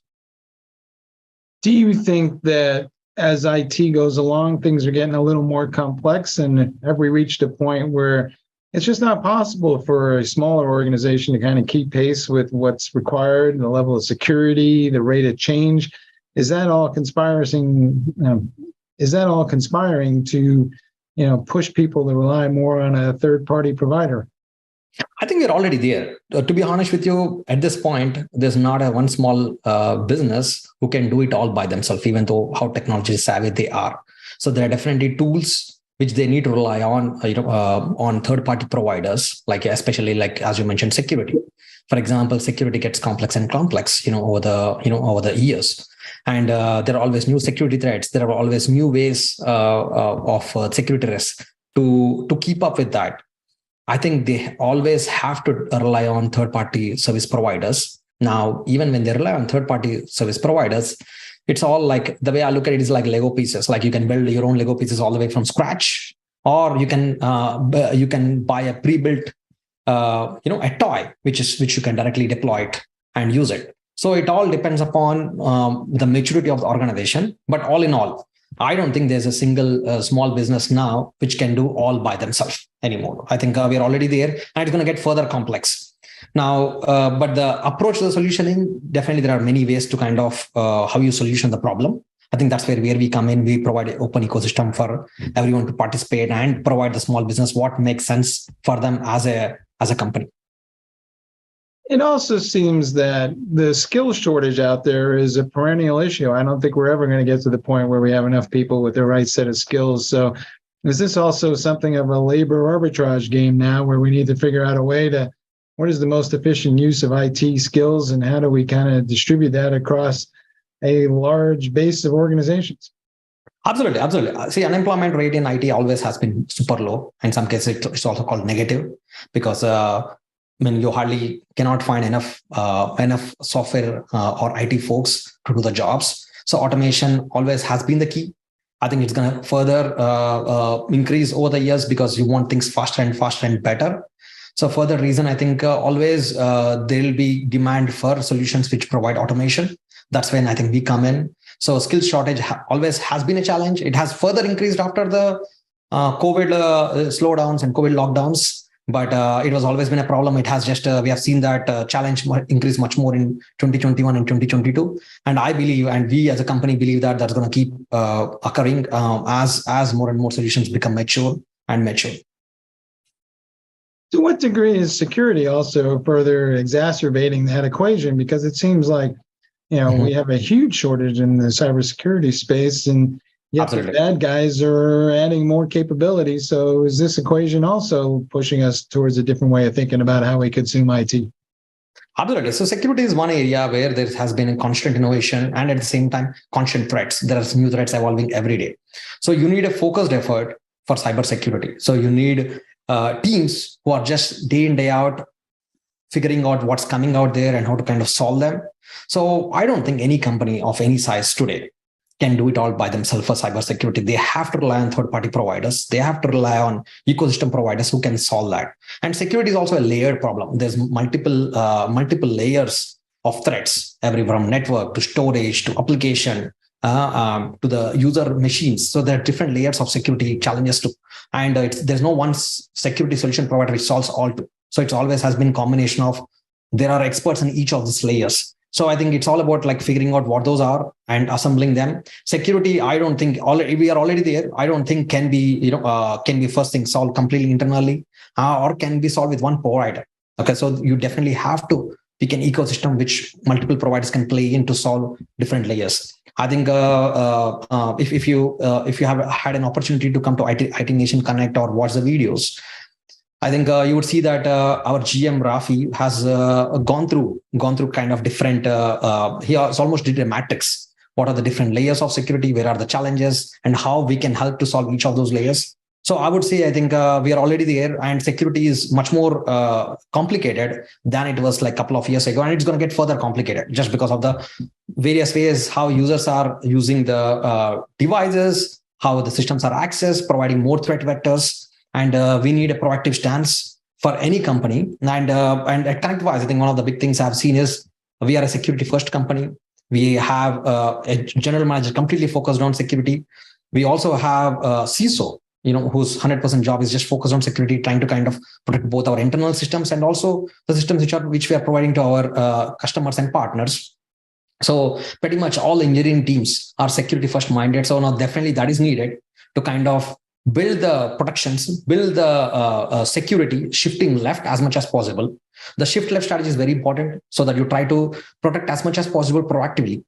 But even things do as they slip for any reason, you also have a reactive strategy where you can come back quickly and identify that and address it right away. So definitely both are needed, both proactive and reactive controls are needed for security.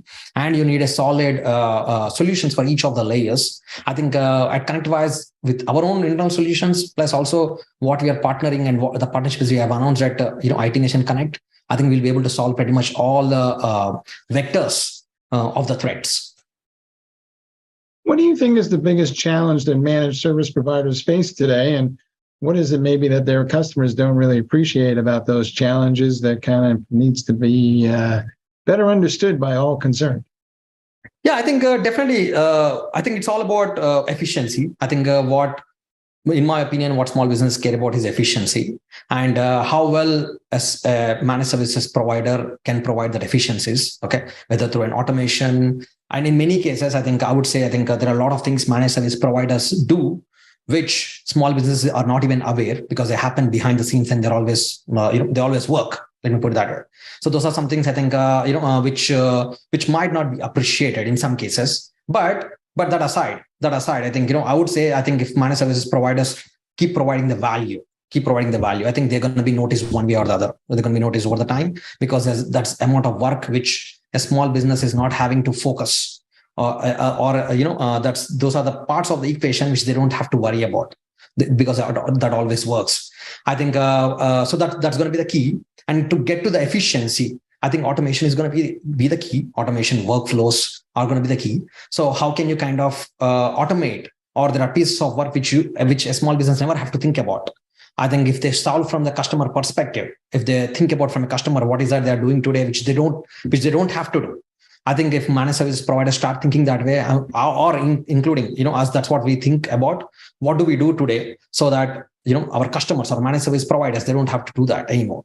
So that kind of yields to a solutions, which I think it becomes lesser and lesser challenge for the small business to manage their IT.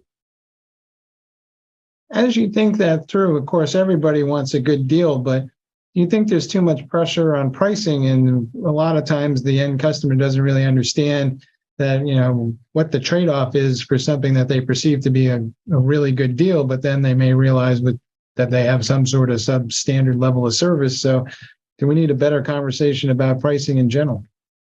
I agree. Pricing always in any industry has been a challenge always, right? Always customers want, the cheapest possible price so that obviously they can increase their margins. Now, I think we at ConnectWise, we have been super focused on bringing in the value and not necessarily thinking about, trying to kind of be the cheapest or trying to kind of get it done at the lowest price. We have been focused on saying that what can we do which adds value to the small business. Okay, what can we do so that I think we can provide more and more options. We look at their workflow, we look at their user journeys and say, okay, these are the 10 things a customer does today. What can we do to kind of reduce it to 5? What can we do? We reduce it to 3. So what we eventually feel is this value addition is going to be more important than actually what price they are paying, because end of the user experience and the customer experience and the partner experience, what they get is going to definitely win in the long term. It almost seems also that we reinvent the same wheel over and over again, and maybe we don't have a good sense of what's differentiated value versus what's a commodity IT service. And there's just certain things that are better consumed as a service delivered by somebody else, whether I'm the MSP or the end customer or not.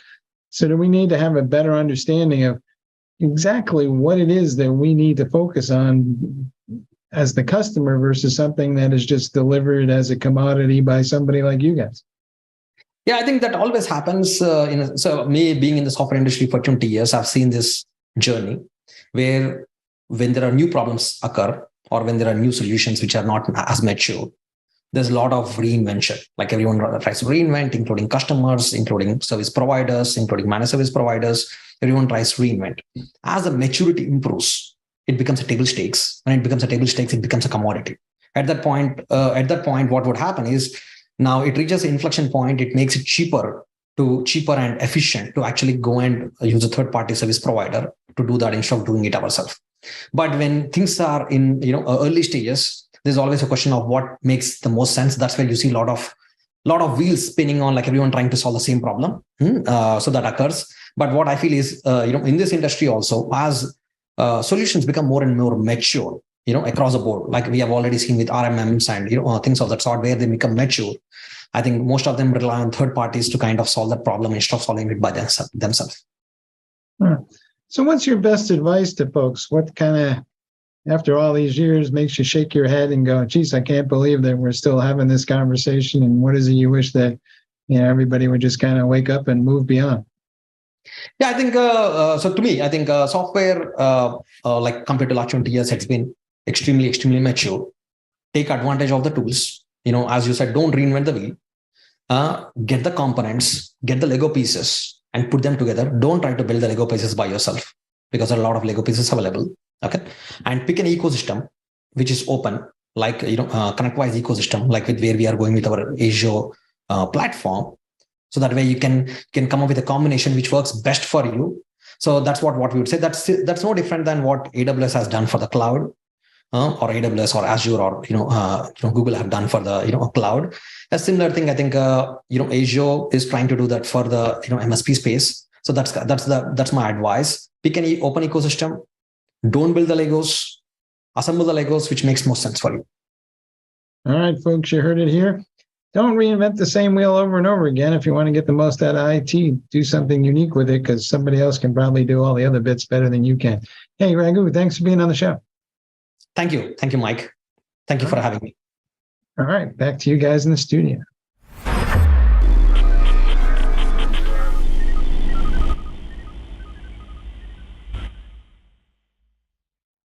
SecurityBoulevard.com is the leading resource for news, analysis, and education on challenges facing the cybersecurity industry. SecurityBoulevard.com covers all aspects of cybersecurity, including data security, DevSecOps, cloud security, application security, network security, security threats, and more. SecurityBoulevard.com has the largest selection of security content, featuring breaking news, blog posts, podcasts, and more. Visit www.securityboulevard.com to learn more. SecurityBoulevard.com, home of Security Bloggers Network. This is Techstrong TV. Hi, everyone. We're back live in Vegas for Qualys' QSC 2022. One of our favorite events to cover. We get to meet some really interesting people, and the security conversations are top notch. I hope we're going to have one here because, Qualys recently announced a new cloud security solution that I want to talk about regarding it. Has some cloud native functionality. We're going to get into it. I want to introduce you to Parag. Help me with your last name, Parag. Bajaria. Parag Bajaria. And Parag, welcome and thank you. Thanks for your help on your name, but thank you for sitting here with us today. Love to do that. So Parag, introduce yourself if you don't mind to our audience. Definitely. Hi, name is Parag Bajaria. I am VP of Product Management at Qualys. Been at Qualys for around 2 years now. Interestingly, Sumedh and I, when we connected, when I was joining, right, this was the vision that we laid out, so it's kind of realization of that vision. Previous to joining Qualys, have worked in various startups, one being CloudKnox, which was just recently acquired by Microsoft, and a bunch of other cybersecurity startups. I just feel like I love security, and there's always exciting things happening. It's interesting. I tell people all the time, if you're passionate about what you do, it comes through to people and they get passionate, right? If your job or your what you do for a living is like pushing rope uphill, A, you're not a happy person, but B, people see that too, and they sense it sort of. So I'm happy to see your passion about working on security. So let's jump right into it. Qualys made an announcement. I believe you were making the announcement here at Yes. the QSC show today. I don't want to steal the story. You tell them. Look, I think while we made this big announcement, right, but the announcement is not about one more thing that you want to do for cloud security. Actually, what we are going the opposite of let's simplify cloud security, because with cloud native security, we have done this acronym jargon, CWPP, CIEM, CSPM, IAC, and what we are losing in our is that by having these kinds of acronym-driven conversations, right, we're forgetting what customer use cases we are solving, because we need to solve that security problem. These acronyms don't matter at the end of the day, right? So with Total Cloud, what we are trying to do is how can we simplify your journey into cloud security by focusing on what are the important use cases that you need to solve, right? And let's look at those important use cases. Let us provide you cloud native solutions. When we say cloud native, right, there's no magic that we are doing here. Cloud native, all that means is that we are utilizing the cloud service provider APIs to do some orchestration, right? So let's take an example of agent. Today, when you use Qualys agent, right, and you deploy, you have to make sure that it's installed on the virtual machine that you're going to deploy. But in the cloud, we can completely automate that by inserting the agent automatically, right? So that's all it is. Being cloud native is nothing new per se. Yes, we are doing some few new things, but let's simplify. We want you to not focus on orchestration of security. We want to focus on what are the results of the security. Right. Hopefully that gives you a context. No, it does. Look, I think you almost have to go up another couple thousand feet. I think one of the things that's developed around cloud security look, I remember when cloud security became a very big thing at RSA conference in maybe 2005. All of a sudden, everyone wanted to know, well, what's your cloud security strategy? What are you doing around cloud security? Some people had a strategy, some didn't. But what evolved is, it was almost like, I have one security here for on-premise. I'm going to scan for vulnerabilities on my infrastructure and so forth. But that strategy, those tools, I had a different thing for cloud because, well, the cloud provider did some of it for me. I didn't have to worry about the infrastructure and all of this. I had SaaS-based third-party apps. And then this whole so-called cloud native stack came, right? So the cloud, when I first recognized it, it was a hypervisor situation, right? The cloud provider had the hardware, they gave you, it was a hypervisor, and then you built on top of the hypervisor. Yep. Well, now, this new stack sometimes has the hypervisor, sometimes not. It's container-based, it's Kubernetes, you talk about orchestration. And Kubernetes has some interesting security built into it. Correct. Yep. And you know, the whole idea of scanning containers, while it's not totally foreign to the kind of scanning we've been doing for 20 years, it's a little different. You got to scan the payload, you got to scan the container configuration and so forth. But there's a whole stack. There's the service mesh and all of the other things that are going into this. The one thing I know companies don't need right now is yet more solutions. I got a solution for this, a solution for that, another solution for this, and whatever's coming next, right? No one wants, I think people want a unified security solution. And that's what this kind of total cloud, this is kind of what I see with it. I agree with you, right? This is about seeing your picture, right, in one place, right? So you talked about container, and there are so many components, and then Kubernetes security.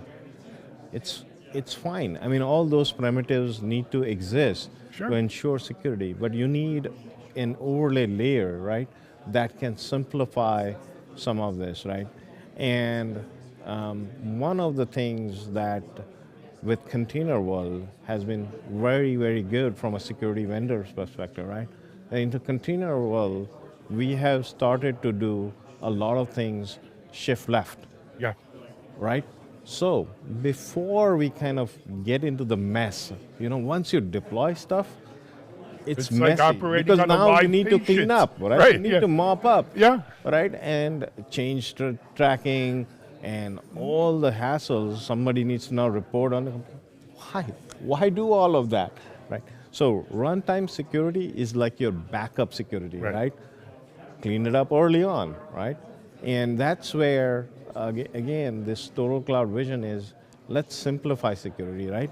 Let's not introduce more things that, hey, let's do this one more piece, right? Let's get it right up front. And then wherever, our runtime security is only backup, right? And same goes like now Kubernetes, right? Even Kubernetes can be misconfigured. Easily. Yeah. Unfortunately. Kubernetes not easy. Let's be clear. So you must have seen the news of Kubernetes API server being public. Right. I mean, really, if you want to get on news for being hacked, do you want to get on news for being hacked on some simple configuration? No. Or rather, I mean, you rather not get on the news, but if you do, let it be the best hacker in the world got in, right? James Bond or someone. Exactly. Something that I can write a book about. Maybe it will be produced into Mr. Robot 2. Yeah, that would be nice. But yeah, you're 100% right. It's true about that. I think one of the other things about this is the whole kind of infrastructure as code, ephemeral nature of this infrastructure where, look, I don't even want to patch my containers. I just destroy them and put out new containers, right? We just redeploy stuff. It takes place here, left, not at the not when it's already deployed and out there live. I'm just going to fix it here, push this out, and get rid of the old, right? It's a different mindset. The good news here is containers were made with the mindset of immutability. Right, that's what I was saying. I said ephemeral. It's immutable infrastructure. All right, so which is a great thought. Unfortunately, there's some shift and lift going on even in container world, which means like some of our customers are still going through that journey of immutability. All right, they're still installing Puppet agents in containers and downloading software, which is like it defeats the purpose. But that's fine. We want to support them in their journey. Right? But the immutability concept is a great concept, and it's actually percolating back even in the virtual machine world. Right? Now, more and more of our customers are saying that we don't want to patch, right? Even our virtual machines. We want to rehydrate them, right? Which means if I detect something, I bring it down, I push the new image in, right? And that's the thinking around that shift left facilitation, right? That now, if I look at your Terraform template, right, and I can see that you're referring to an AMI, which I know has vulnerabilities, I can tell you. Fix it right here. Stop it, fix it, and then redeploy. Exactly. So look, it's easy for you and I to sit here and say, why didn't they think of this before, right? What, but it's a rather simple concept, but we just didn't have that capability. But this is a game-changing, I think, capability of don't fix it, replace it. And again, easy to say, but it's not that hard to do with today's technology too. And I think it's the way we have to go. We have to, and the benefits outweigh any of the, what I would say, not even operational, mindset change, right? Right. Once you get to that mindset, the benefits far outweigh any of the mindset. Yeah, absolutely, no doubt about it. Because the other nice, what's the reason we don't see more automated patching or remediation? Well, because it's liable to break something. I have to test it first. You know what? It's easy to test it in your dev environment when you're not in production. And so when you push it, it's already been tested. And with automated testing back here, it could be done as it's being developed and done. It really is a I think game it's changer. a mindset change, right? Remediation, you still require remediation. Let's say that a new vulnerability has been released. There is you are exposed to that vulnerability, right? And you want to prevent that exposure while fixes are built. Right, you want to mitigate that risk until you can. Right, so fix there it. is a need for runtime mitigation, not runtime patching per se, No. but mitigation, right? Agreed. And that is to give you that buffer while you are rebuilding, fixing those issues, and redeploying, right? So in today's world, right, you need to have both the view set. Sometimes I have conversations where customers think they buy into the whole mantra, right? That everything shift left, I'm all secure. Well, not really. So that is it. So look, in addition to Techstrong TV, right, we operate DevOps.com, Security Boulevard, and Container Journal. So we play. This is our sweet spot. This is our farm, and I think one of the things we've been not me personally, but the industry has been guilty of is we put so much attention and focus and resources into shift left. You can't ignore what's called shift right, right? You can't ignore shift right either, because that's your production environment. If you got a problem there, you could fix it by shifting left, but until you do, it's your neck on the line. And so we can't ignore the right side as we, move this emphasis to shift left. We can simplify the shift right. Yes. That is because it's mitigation, not necessarily remediation. Agreed. Parag, is the solution available now, or when will it be available? How does one? So it's easy. We have a sign-up page. The solution is going to be, quote unquote, in beta, end of November. Okay. And just like usual, right? I mean, when we release new functionality, right, we have the usual mentality of we're going to start signing our customers in. We build up a pipeline, we get feature feedback and everything, and then we will GA it sometime in Q1. So, love it. So that's the end of November, about two and a half weeks. So yeah, I mean, it's a very easy sign-up form. We have our sales guys who will be following up. Rather, I'm collecting all the data, right? And we are building. We already have actually a set of customers whom we did this early preview with, and now we are kind of moving to let's bring in other set of customers, and then GA is planned in Q1. So I love it, and in Q1 we'll have it available. Look, I think it's a great thing. As I said, it's a shifting mindset, but it's if we can make that shift, I think we'll all be better off for it. Let's simplify security, right? Not driven by acronyms, but by use cases. Yep, I agree. It's one of the reasons I started DevOps.com is I thought it would be a better way of doing security. This whole shift left thing. Anyway, hey, we're live at Qualys QSC. We're in Las Vegas. We've got a few more interviews today, so stick around.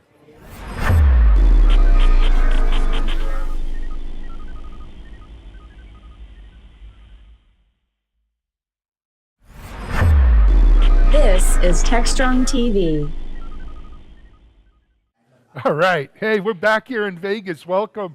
We're at the Qualys QSC show 2022. If you've never been to a Qualys QSC and you're into security and remediation and risk management, I highly, highly recommend it. The great thing about this show is it actually, Qualys doesn't charge attendees. Where are you going to get it? For the meals alone, it's probably worth it. But if you can't make it to Vegas for their QSC, though, they usually do a road show. And around, maybe you can help me. I know they were in San Francisco and Atlanta. Dallas, Chicago, Dallas, New York. So New York, and that's just in North America. So if you get a chance, and I highly, highly recommend checking out a Qualys QSC. Not only is it great to learn about what Qualys is doing, but you're going to learn about what the state of the industry is, and it's a great opportunity to meet with your peers and exchange ideas. Anyway, let me introduce you to my next guest. He was actually with us at last year's Qualys QSC here in Vegas, and his name is Eran Livnei, right? And Eran, I gave them your name, but tell them a little about yourself. So yes, so I'm Eran. I'm basically managing Qualys's ability to respond to all the vulnerability that we find. Part of what we're trying to do in Qualys is help you take all the large number of vulnerability that you can prioritize with us, but actually find a solution. How can you solve it? How can you remediate? Is it patch? Is it a configuration change? Whatever you need to do in whatever process that you need to get them safe to do the change safely, so the vulnerability will not be there anymore, but nothing will break. Right. So Eran, as you know, I've been in security a long time. One of my personal aggravations is that we have talked about prioritizing vulnerabilities, most bang for the buck on remediation. We've talked a good game around remediation for 15, 20 years. Mm-hmm. But as you and I sit here today, a lot hasn't changed in terms of utilizing some of the great technology that's been developed, right? Automation, automated patching is probably one of my, and when I say patching, I don't mean just applying a patch. I mean maybe changing a misconfiguration or a bad configuration. Yeah.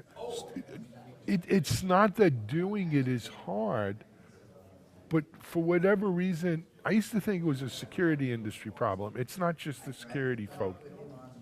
It's the IT people too. They're afraid to let something be done automatically. Mm-hmm. And that's something we see, and I think I agree with you. That's the biggest challenge, that we see so many vulnerability discovered and nothing is done with it, right? Absolutely. And the story that always I heard from customers, they always tell me, I had an accident 5 years ago that I patched Java and it doesn't work anymore. My Chrome, which always worked, there was one case with something didn't work, we cannot patch Chrome anymore. Right. The challenge there is that those IT guys, and they live in their own side of the organization, and they use their own tools, and they don't understand the impact, the security impact, the risk, that this fear. That is a risk. It's a risk management. Exactly. So there's an open risk, and because of something that happened a long time ago, they're not exposed to the risk. They're not exposed to basically this decision, what it costs the organization from a risk perspective. Two things on that point. Number one, I always thought it was a little bit lunacy, right? It was a lunatic kind of idea of saying, you know what, I'm afraid that fixing this vulnerability, which is probably a serious vulnerability with exploits in the wild and everything else, I'm afraid if I apply this patch without fixing it, I'm going to break something. So I don't want to break anything, so I'm just going to leave this vulnerability there and hope for the best. Mm-hmm. And then no one ever gets fired, right? You were using an old open source. You were using Struts 2 instead of updating to the latest version. You didn't apply this patch that came out 30 days ago. And they said, well, because we had to fully test it first, right? Mm-hmm. It takes 45 days. Mm-hmm. But it's okay. That risk they're willing to live with. the one in I don't know how many chance that it breaks Chrome and then you have to undo it, that they won't live with. Yeah, and you're right. That's something that repeats itself. That's the reason where, when I'm talking from a qualist perspective, from what we are doing, we know how to discover those vulnerabilities and prioritize them. Sure. But that's one thing. As you said, there is also this IT guy that has this experience.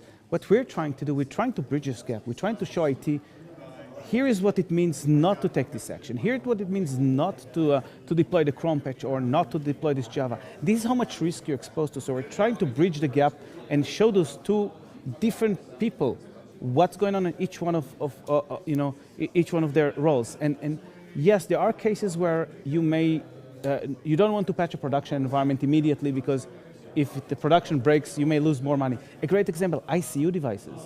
Yeah. Those things, if they break, somebody will die. Somebody dies. Right? You're So right. we cannot take the chances. But because we can understand the risk and we can understand the operational risk, what happens if it breaks? But what happens if I don't patch it and everything is in one location? You can much better communicate with each other and decide, here is something I can do easily, here is something I can't do easily, and I know how much risk I'm exposed to because I'm not doing it easily. Yeah. You know what, I want to emphasize what you said, though. When it comes to medical, life and death, critical infrastructure, I think anyone could understand why you want to, test and not just maybe just automate the heck out of it.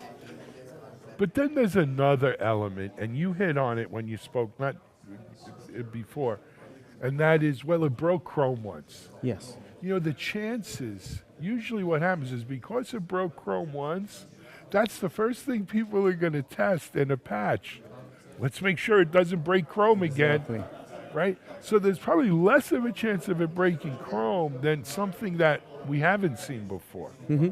Right? But they don't care. The people who say no, don't do it, they don't think about it that way. It broke Chrome once, it could break Chrome again. Again, it defies logic.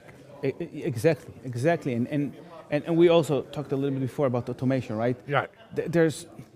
Chrome is a great example, but I always, the reason I talk about Chrome, because customers do have experience with Chrome. The problem with browsers is that some old web applications can break when you upgrade the browser itself. So the Chrome is broken, basically the application that uses Chrome is broken.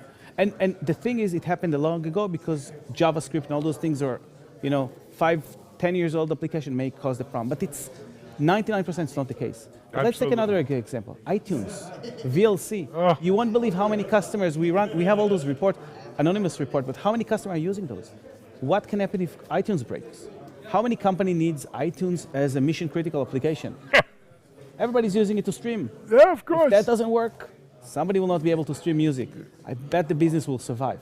Now, when you look at the risk, how much unless you're a music streaming business, exactly. Then I can understand. I totally agree. Right? But when you look at the risk that Chrome provides, and we have those reports, you can see how much risk your specific Chrome in your specific environment, how much risk it introduces. You can see the risk is so high, and the fact that you're not automating and making sure it's always up to date, it's just extra work that you need to do.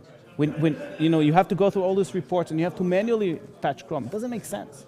So there's so many candidates to automate patching, or we don't call it patching anymore, we call it remediation, because we don't care about the patch itself, we care about let's fix the vulnerability. Yeah. So much automation you can do there without breaking things, or with very low risk of breaking things. Right. I think in some organizations just all remediation is equal. Right? They don't quantify how hard the remediation is or what the possible effects of the remediation is. They don't even necessarily apply it to the risk of not remediating, right? Is it a major risk? Is it exposable? And all of these things.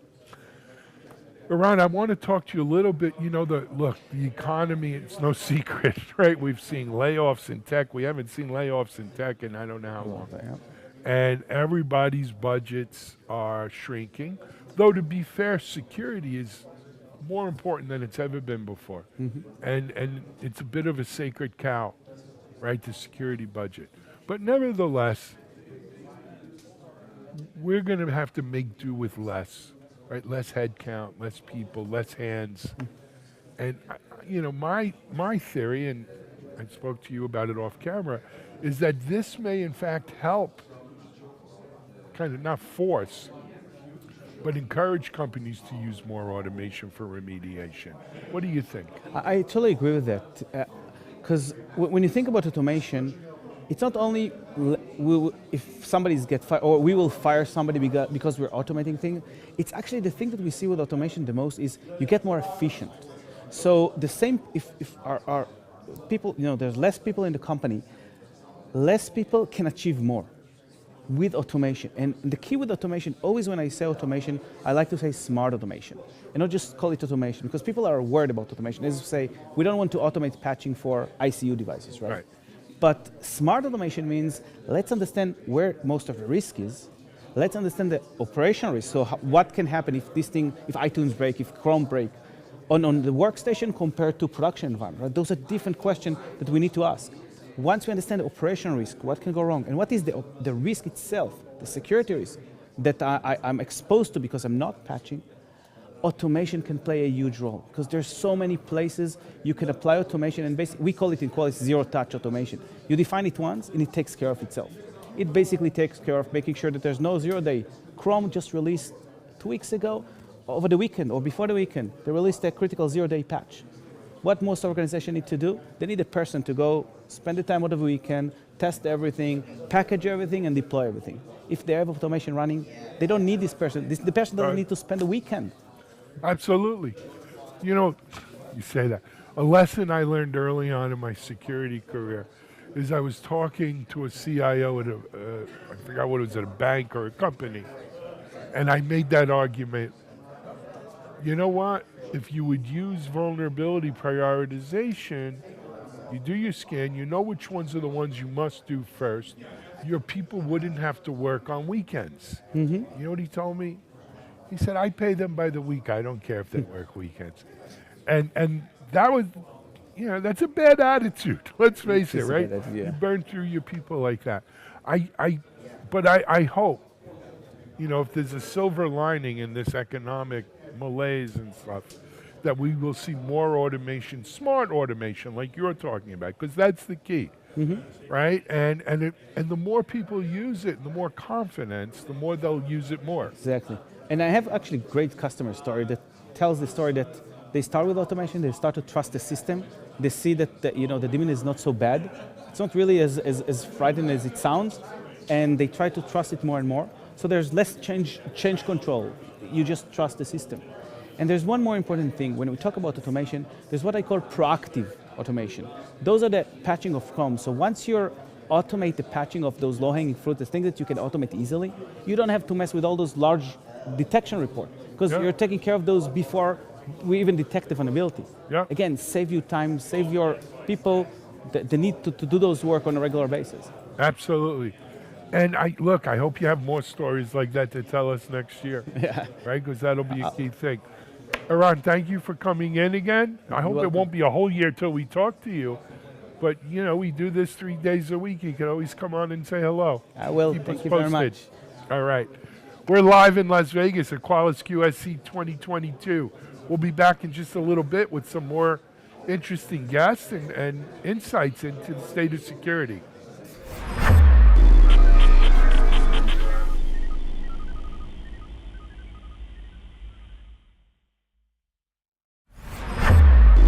This is Techstrong TV. Hi, everyone. We're back here live at the Venetian. We're at the Qualys QSC 2022 event. We're live in person. It's good to be at in-person events. I don't know what you guys see behind us, but there's real life people talking here. And that's the kind of stuff that happens at events that you don't get on the virtual stuff. Let me introduce you to my next guest. His name is Mike Oros. He's the VP of Information Security, at Vertiv. Is that how you pronounce it? Vertiv. You bet. Okay. And hey, Mike, well, we were talking, I got a little bit of your life story, but share some with, your background, professional background with our audience. Absolutely. I started out in the military a long time ago. That's about 20-something years ago, and I didn't really know what I wanted to do, and I ended up kind of migrating towards threat intelligence. and higher level cybersecurity stuff at the national level. Then I transitioned out of the government into Citigroup, which I called city government because it's as bureaucratic as the government. Maybe even more, but go ahead. It's just an interesting transition because people are like, well, how did you transition out of the military and the government into the private sector? And I was like, it was so easy to do because Citigroup was just like the government and the military. So from there, I got a phone call from Citrix. He said, we don't know why exactly we need you, but we need you to come here and do some stuff. So I ended up leading some security functions there. And then I ended up, coming over to Vertiv, where I work right now. And Vertiv is a company that produces data center and other critical infrastructure. I was going to ask that next, so that was my next question. There you go. So when you say it produces critical infrastructure for data centers, not servers, but other equipment? Everything those servers are bolted to, including the power distribution. Oh, okay. And the remote control. The real racks of it. and everything Yeah, else. remote switching, switch from one device to another so you can control it and configure it remotely. We used to call it power ping and pipe. Yeah. Back in my PDUs, right? Yep. That sort of stuff. That's what we do. During the .com, I had helped the company. We were what they called an ASP, application service provider. Okay. This is before there was cloud. Oh, it was client-server architecture, right? And you you're just betcha. doing it at scale. Well, we were trying to. You were trying. We were trying. You were the pre-cloud. Yeah. We were doing Lotus, that shows you, I don't want to date myself. Lotus Notes. Lotus Notes, PeopleSoft, Oracle, a little bit of that, Lawson. It was. I read a book about that where they talked about that. It was called Crossing the Chasm. Yeah. Everybody's read that one? They talk about that. I'm like, oh my God, this is like a history lesson. I'm mowing my lawn. It's just a good refresher. It was an experience. Right. But we also operated data centers, right, in Atlanta and Virginia, and we had one in London. Not Ashburn, where, another big three-letter. No, not Ashburn, because in the later life, I actually sold over there. But no, we had taken over an old AOL data center in Tyson's Corner. Oh, wow, okay. Tyson's Corner. We were Dell hosts at the time, too. We were an OEM of Dell, but we were also a Sun provider and an IBM Lotus Notes. Yeah. So depending which company's executive was in town, we would move the servers around, to make sure they were front and center. Yeah, right. Exactly. But you're trying to scale. Hey, you had to meet demand. And when you had to, there was no concept of uptime at the moment. No. Yeah. Well, we did. We had we didn't have 5 nines. It was a very different world. It was solid. Yeah. Yeah. Anyway, hey. Wanted to talk to you a little bit. Actually, before we get into it, is this your first QSC? Have you been here before? I've never been to a QSC before, but I've been a Qualys customer probably dating back, 6 years now. I had 2 different roles. 7. So, after I left that ASP, I started a security company in Colorado, and we were an early Qualys competitor. Oh, wow. Okay. And back then, I thought they were crazy, because they were scanning and keeping stuff. It wasn't the cloud, but externally. Excuse me. But one of the things that Qualys was always known for was sort of that attacker's eye view of your network. That's right. Right? What do you look like to an outsider, to an attacker? Now, today, that's kind of, that's bread and butter. You need to know that. But I wanted to ask you, is it still like that? Is it still relevant and important? What's new in that kind of view of things? Tell us, man, if you don't mind, share with the audience. Yeah, absolutely. So what's really interesting about the external attacker or bird's eye view is the fact that many people should be conducting pen tests anyways, right? If you're a large enterprise, you need to conduct a pen test annually, at least externally, internally. You need to have that attacker's point of view, and the first step of attack is the enumeration scan to enumerate what assets are facing externally, and then you do a vulnerability scan, then you detect what is there to exploit, and then you go from there. So it's moving kind of from a once-a-year thing now into a phase where people now have the tools, even the entry-level people in cybersecurity. It's a little more, democratized, so to speak. Yeah. From a perspective of being able to, if I can pick up the tool and have no training. They try to say, Mike, you need training first before you use Qualys. I'm like, no, I don't. Just give me access to it, make me an admin, and let me go. And I'll see what I can do. I don't need I don't want to use It's intuitive. It's easy to use. Well, Qualys has always been that's known, it. right? They did have a great intuitive thing. I think one of the problems, though, with this attacker's eye view that we didn't have when I was more involved in the, at that level, is today our networks, our attack surface, if you will, is so much greater. I mean, back then, I just worried what was in my data center. That's right. Right? That was all. I had 2 data centers, and they were big machines hub and spoke racks, network, right? Right? They weren't these little, dense things. And today, I think organizations struggle with an accurate picture of their assets, and you can't protect what you don't know is there. They do. And that's a really great point you're making. And it's largely because people have many different levels and abstractions of cloud services. You have IaaS, you have PaaS, you got SaaS products. You can't go scanning all those things because you have to look at your terms of service and what you get from your provider and what you don't get, and you have to acutely know the difference because you could be in a situation where you configure a server in a public cloud environment that you're going to expose to the internet. Certain circumstances, you would hairpin that back to a data center that you control and egress through your own firewall. That's, again, that back like an extension of your corporate network. So if you have an extension of your corporate network where you're hairpinning back through your hub, you can treat it as like an extension of your on-premise environment. Now, if you have devices hosted in the internet, servers exposed to the internet where an attacker can see it, and the cloud service provider isn't providing that security or patching it, you're accountable to do that. Now, if you move up the abstraction layers to the point where you're at, ephemeral containers or something like that, or you're dealing with SaaS applications, that's the beauty of SaaS. You're not accountable to that because you're transferring that responsibility off to a third party, and they're handling that old client-server application. Now they're serving it to you as a service. Yeah, absolutely. That's the benefit. Well, as much as things change, some things don't. Some things don't. Yeah, that's the benefit. You're not off the hook just because you're in the cloud. Absolutely. And in some ways, it's more complicated because it's not right in your face the way it is in a data center, right?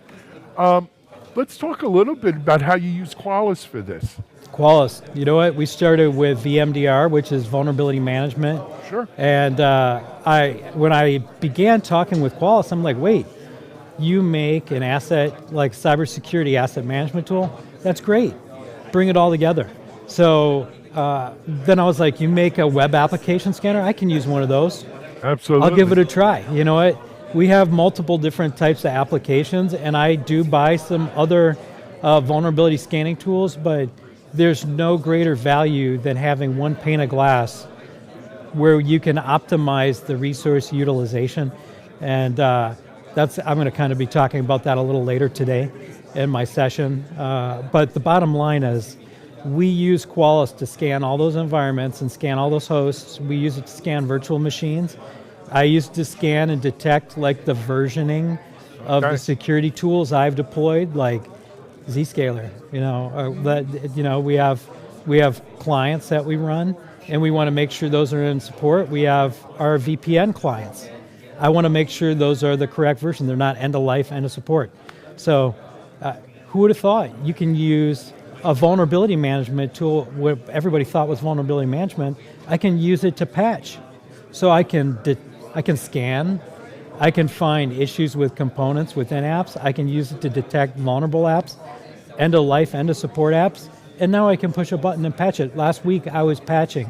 Really? I thought I broke something, but it turns out it was 2 other applications fighting for control with one another. Security apps, no less, right?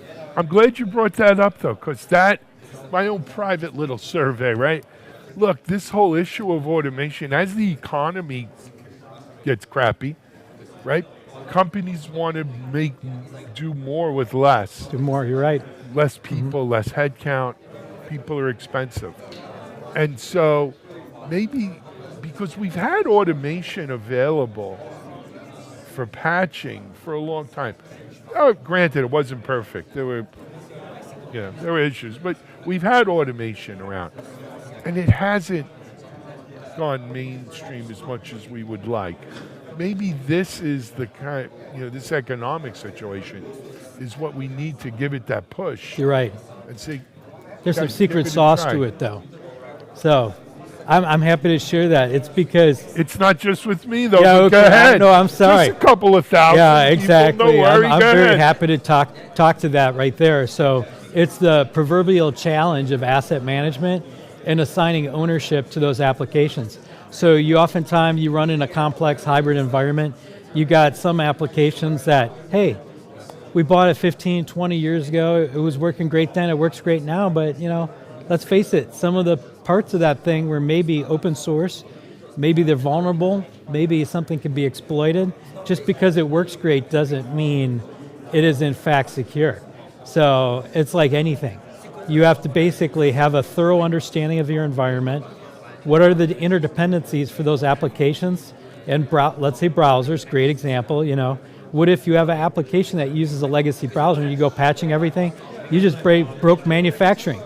I just affected an order worth $15 million, and I got a plant manager who's angry, who can't, deliver. So, it's really critical to have your assets identified, enumerated, and then broken down into buckets. Because if you do go down that path of automated patching, you want to do it in a responsible way that doesn't break the business. Absolutely. That's the best definition and advice we've gotten I've been thinking about it for a while because I've broken the business a few times. We all have. You talk about Citi. I remember going to talk to Citi 15 years ago about vulnerability management and patching. They had 3 different CIOs. Oh, yeah. Right? There was like 3 different. Their average patch, like time to patch, was 90 days. That doesn't sound bad to me, though. Well, for an organization that size, well, 300K employees. If they were lucky, and but they couldn't see where they'd ever get beyond that. That was as good as it got for them. They limitations of the technology at the time. Well, at the time too. You're right. Mm-hmm. Anyway, hey, Mike, thanks for joining us. Thanks for speaking at QSC as well, man. That's a pleasure. It was a pleasure. Hey, if you want to see people like Mike and get a chance to talk to him, that's what the QSC program here is all about.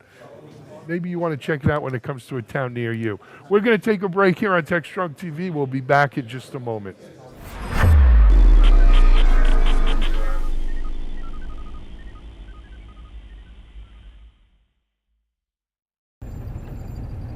Do you know what you want? Can we afford this place? I'm thinking 1,000-piece Kubernetes, cloud workload protection, and XDR combo.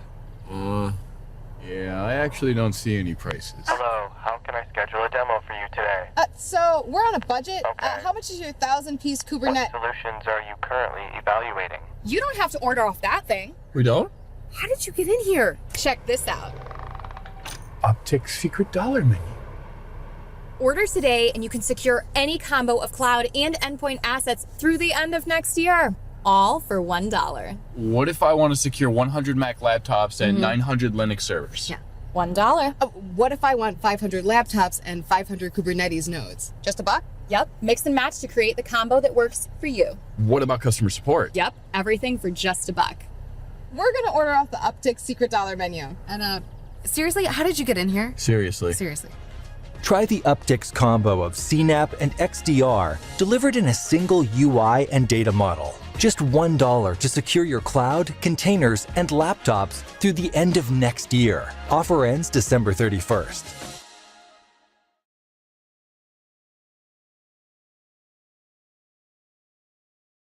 Hi again, everyone. Hope you all enjoyed today's episode of Techstrong TV. We had some amazing interviews with industry professionals to give you the latest in the tech world. And alongside our extensive conference coverage and episode of Engineering the Change, we had plenty of great content today. We'll be back again tomorrow, so we hope to see you then. But in the meantime, thank you so much for watching, and I hope you have a wonderful rest of your day. As always, stay strong. Techstrong.